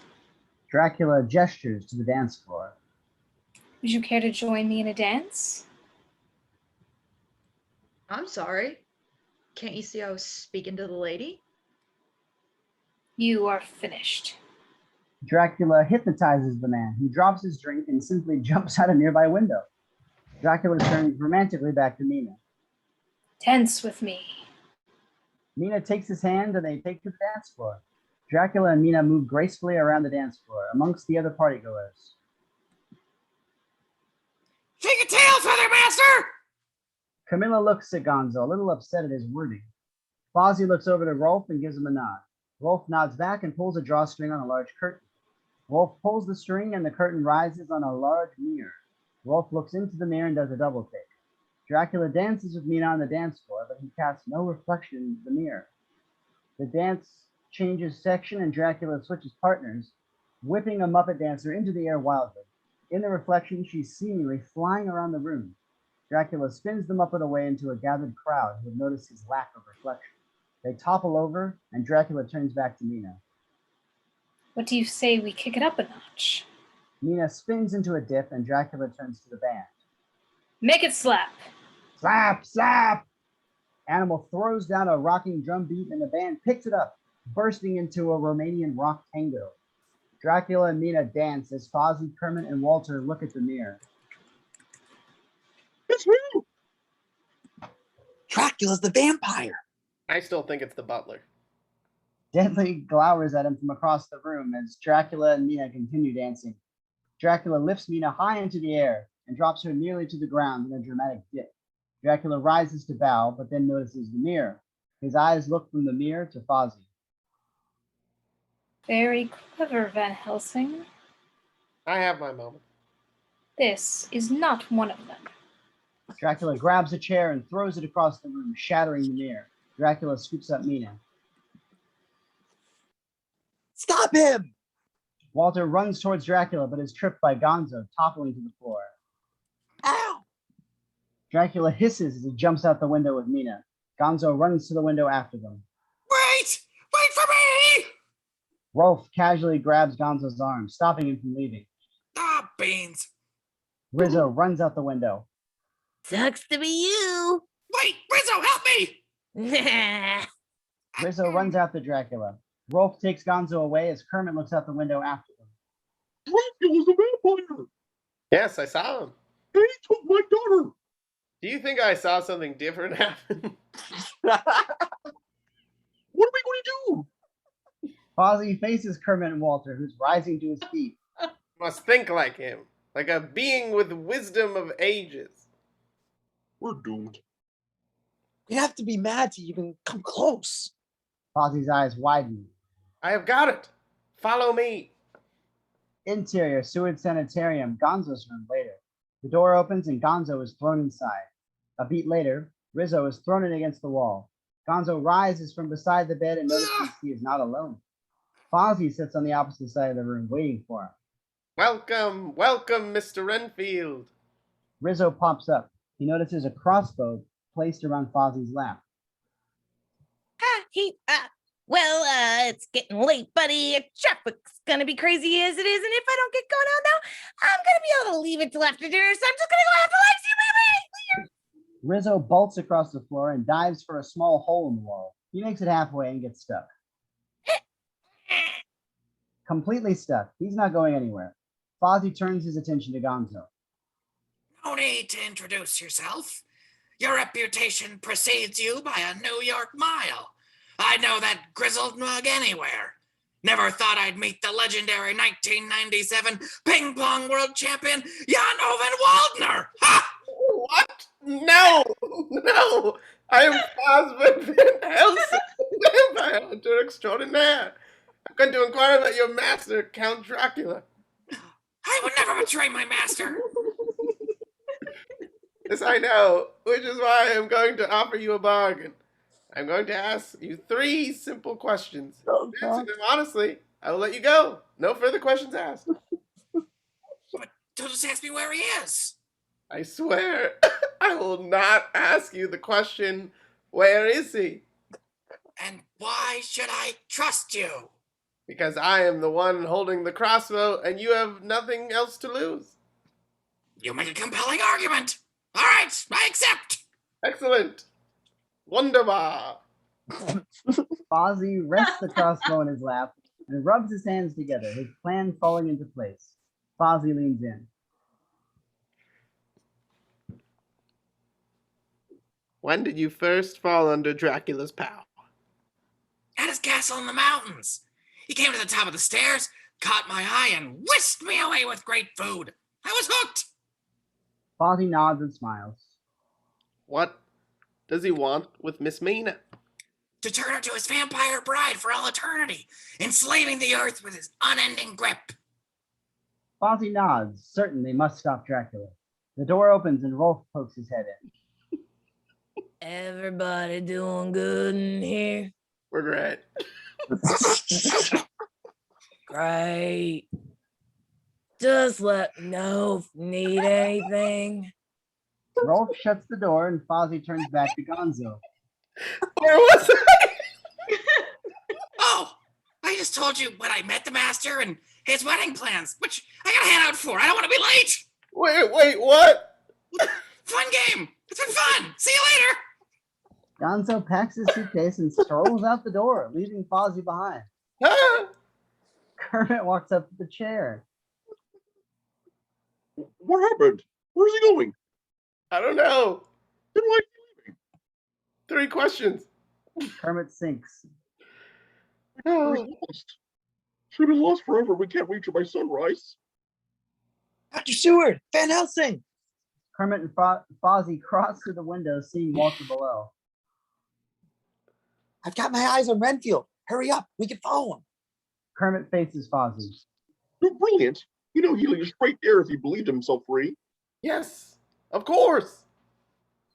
But I must ask, did you really think you needed a crossbow for Mr. Renfield? Oh, this?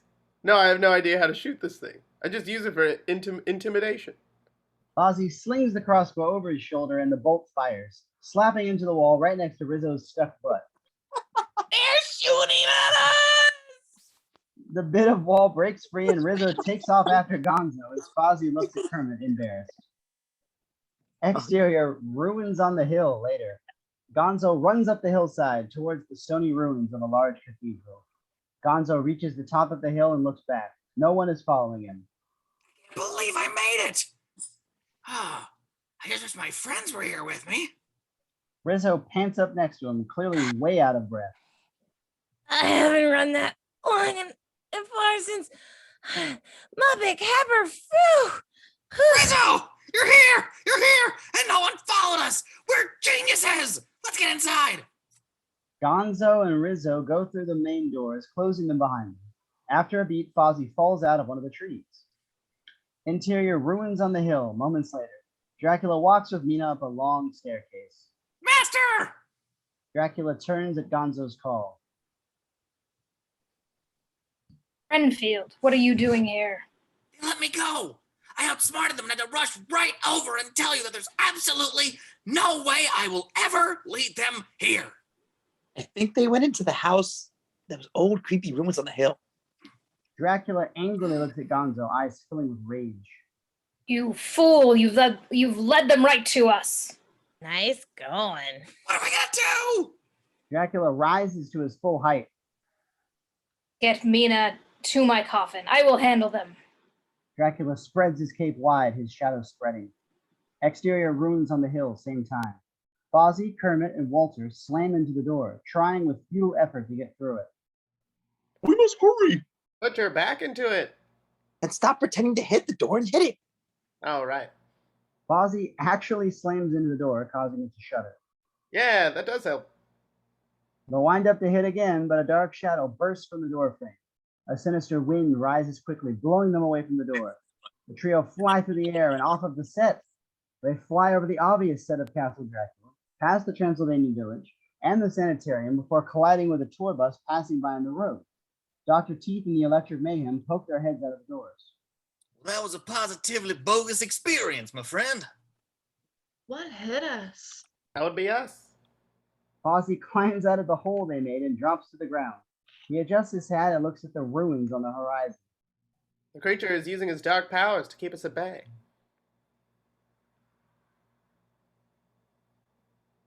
He's too powerful at night. We need the sunlight to weaken him. Weaken? Want to destroy him? Not if he's an old vampire. Long in the tooth. So in the morning light, he loses powers. I don't know. I'm making a lot of this up as I go. Walter looks at Kermit, the howl of the unnatural wind at his back. Any ideas? One, but I don't know if it's a good one. What options are there? What is it?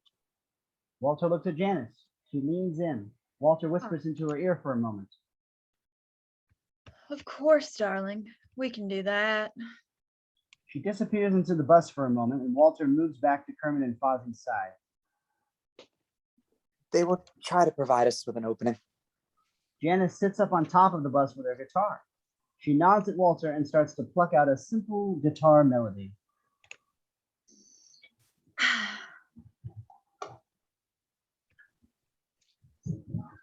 Little darling, it's been a long, cold, lonely winter.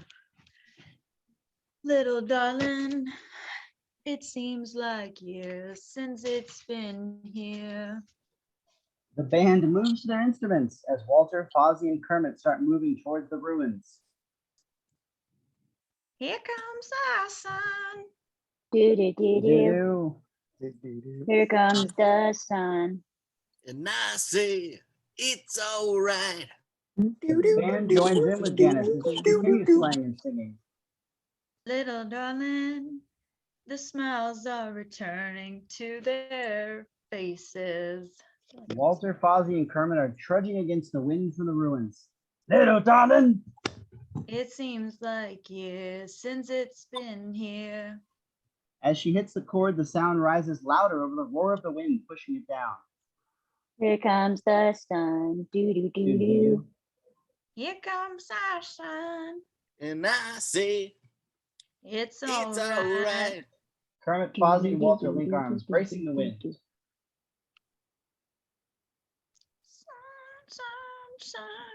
Here it comes. The wind dies down with each step forward. Here it comes. The darkness of the castle is being slowly eaten back by the sun rising on the horizon. Interior ruins on the hill. Mina lays in a coffin next to Dracula's empty one. Sun, sun, sun. Gonzo and Rizzo are just caught up in the tube. Here it comes. Exterior ruins on the hill. Janice starts the top of the bridge, plucking happily away as the sun slowly rises.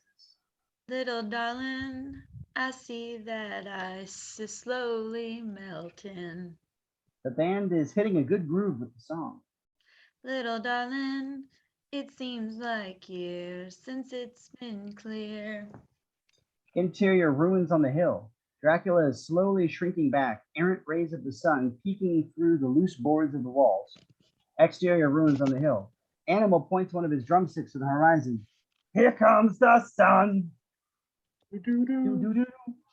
Here comes our sun. The trio is kneeling to the doors. And I say, it's all right. They rest their hands on the doors, ready to push as the sun casts lights over the trees. Here comes the sun. Do-do-do-do. Here comes the sun. and I say, it's all right. They ready themselves to push. It's all right. The sun is nearly upon them, rising at their backs. It's all right. They all push. As the light hits them, the door opens. Interior ruins on the hill. Moments later, the door of the upper room slams shut. Up there. You must say Mina. Hurry. Interior ruins on the hill. Upper room. Moments later, the door splinters open and Gonzo charges at Kermit. His arms flail against Kermit. Stop. Gonzo does not. Stop that. Gonzo keeps pushing against him. Kermit places a hand on his chest and pushes him calmly back to arm's length. No. Gonzo steps aside and Kermit walks into the room, flanked by Walter and Fozzie. What do we do? Kermit moves to the pair of coffins and stands over them. Open the shutters. We need sunlight. Walter and Kermit open the windows, filling the room with shafts and lines of light. There are 2 coffins in front of them. Walter looks worried. Brighten up. Every bit of light helps. Fozzie moves to the one on the right, placing his hand on the lid. Are we ready? Kermit readies himself. Ready. Hurry.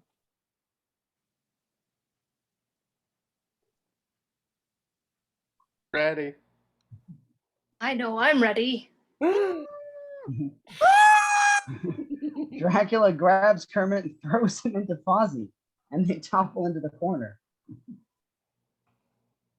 You simple mortals, you dare believe you could defeat me? Walter runs up to Dracula and starts punching his legs, but his muppety hands do nothing. You are like children. Dracula backhands Walter away. Fozzie pulls Kermit back and shoots him like a slingshot at Dracula's head. Kermit lands on it, and Dracula falls backwards. He topples into a column of light, and smoke pours from him. Dracula lands on the floor in a crab walking pose, stuck between the different pillars and columns of light. Dracula skitters backwards, crawling inhumanly quick up the walls and into the rafters. Stop him! Here. Never! We must get him down here. Rescue Mina. We'll deal with the count. Walter runs to Mina's coffin and opens the lid. Her eyes pop open and she bears a set of fangs. Walter screams and slams the coffin lid closed. I think it's better if we stop him first. Fozzie picks up a chunk of debris and heaves it into the air. But he doesn't have the strength, so it comes right back down and crushes his feet. It's over. I have the high ground. Walter looks through the window, notices the sun rising slowly, and thinks quickly. That's what you think. We've got more of a chance than you. How? I hold your precious Mina in my grasp. There is nothing you possess that can make a difference. That's where you're wrong. We've got hope. We're used to not having all the cards, but we have more than anyone else's hope. It doesn't matter if we're standing against a murderous vampire or the threat of losing our theater. The sun is rising, filling the windows, but Dracula is too enthralled in his performance. The one thing we never do is lose hope and quit. The things we never do are lose hope and quit because it's not in us. We stick together through thick and thin. We're a family. Sweet. Dracula looks up, notices Gonzo next to one of the slightly open slats. Man, that was a heck of a speech. Hey, master, this way. Gonzo sees Dracula and pulls up the slat, letting in another shaft of light. Dracula ducks to a different beam, still in shadow. Rizzo pulls open a small knothole in the ceiling, which also lets in some light. Hey, Renfield. I think he's over here. Oh, I'm coming, master. Renfield, stop helping. Dracula darts into a shadowy corner. Stop him! Dracula transforms into a small cluster of rats and starts slipping through the wall. He's getting away. Interior ruins on the hill. A wave of Dracu-rats flop and descend onto the main floor of the ruins. Kermit and Walter come through the door, eyeing the rats, doing their best not to lose sight of a single one. As the rats try to skitter for every available shadow, a few of them get caught in beams of light and explode into plumes of smoke and ash. We have him now. Walter and Kermit start down the stairs, hurling whatever they can into the path of the rats. These rats try to dodge the debris, but end up in the path of the light, the sun slowly reducing the number of Dracu-rats. 4 rats, a large stone, poof, 3 rats. The complete box set of the Muppet Show. It hits the rat with a clatter, poof, 2 rats. A large beaten book, possible stories to add Muppets to. This book is so massive it crushes the rat right out. Only 1 remains. The final rat skitters into a small shadowy space under the stairs. Kermit and Walter converge on the space as the rat shifts back into Dracula. He certainly looked better. You fools, you cannot destroy me. You've lost, Count. Release Mina from your grip. Never, she is mine. Fozzie stumbles down the stairs and runs up behind him, tripping over a large serving tray he's holding. Mina is my bride for eternity, and there's nothing you can do to. Fozzie stands and the tray catches the sun, reflecting a beam directly into Dracula's chest. The light sizzles and Dracula lets out a long breath. His chest begins to glow and brighten. After a moment, Dracula dissolves into a pile of dust and ash. Fozzie looks a little embarrassed. Mina! Interior ruins on the hill, upper room, moments later. Walter runs into the room and up to Mina's coffin. He carefully opens the lid, and there lies Mina. She looks beautiful and at peace. Oh no, we've lost her. Walter rests his head on the side of the coffin, weeping. After a moment, Mina's hand rests on his shoulder. Jonathan, what's wrong? Walter looks up and smiles. What? Mina, you're alive! Of course I am. Oh, Mina, we were so certain we'd almost lost you. I don't know what I would have done without you. Mina gives him a look. There's something different about you, Jonathan. Different? Bad different? No, good different. Smiles and holds out her hand to him. Take me home, Mr. Harker. Walter helps her out of the coffin. Absolutely, Miss Murray. They walk out of the upper room, hand in hand. Interior ruins on the hill. Gonzo comes into the ruins and looks around, sorrow on his face. Oh no! Kermit walks to his side and pats his shoulder. It's okay, Mr. Renfield. You got your life back. What? You can ask me now, serve as you. But I've always been so indecisive. You are your own man now. I can't handle it. Yes, you can. Yes, I can. Gonzo pops up and salutes Kermit. Thanks, Doc. I'm cured. Come on, Rizzo. Let's go see what we can do with John Carter of Mars. Gonzo walks out the door. Hopefully it'll be better than the last movie. Kermit turns to Fozzie as Rizzo leaves. You've done good work, Professor Van Helsing. I'm much better in the field than I am on paper, huh? That's debatable, but credit where credit is due. Kermit shakes his hand. Well done. Thank you. You destroyed 2 vampires in as many days. 2? What? Fozzie thinks for a moment, then remembers. Oh, right. Yep, 2. Horberg. Yes? I knew it took care of Dracula. I can't see that with my own eyes.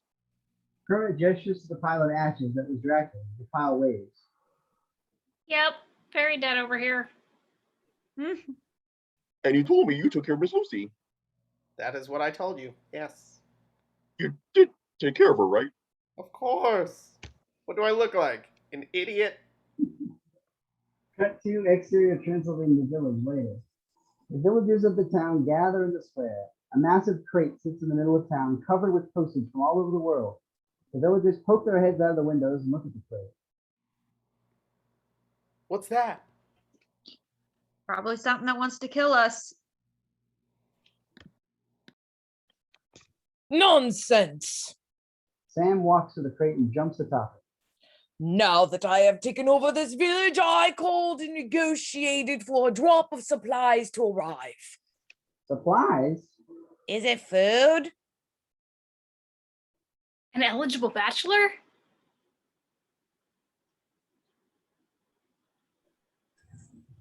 The jaws of life? Sweetums sits, still stuck in the wagon from the beginning, off next to the bakery. All of the above. And more! The crate breaks open and Sam falls to the ground. Miss Piggy floats up and stands atop the town fountain. She stretches and pops her neck. Why didn't he pay for the faster shipping? Sam struggles to his feet. What? Who are you?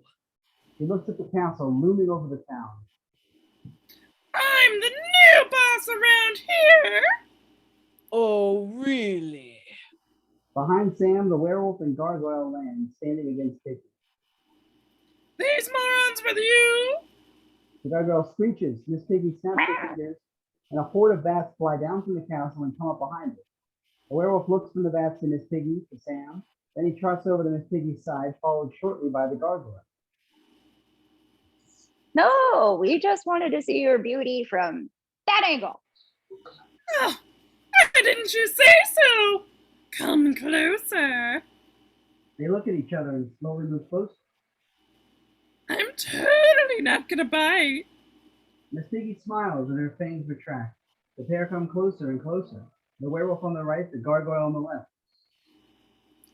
Closer.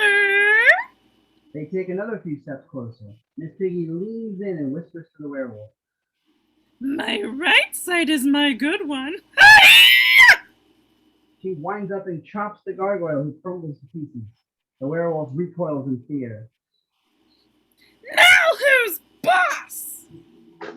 You are? Damn right! Flies into the air, lounging upon a throne made of bats. She flies off towards the castle.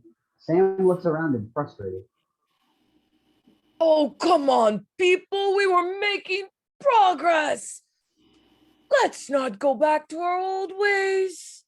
Miss Piggy snaps her fingers and the bats fly down, grab Sam, and launch him into the well. Miss Piggy looks from the well to the villagers, and then to the castle ahead. It's good to be queen!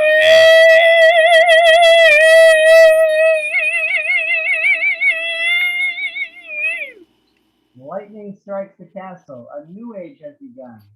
Fade to black.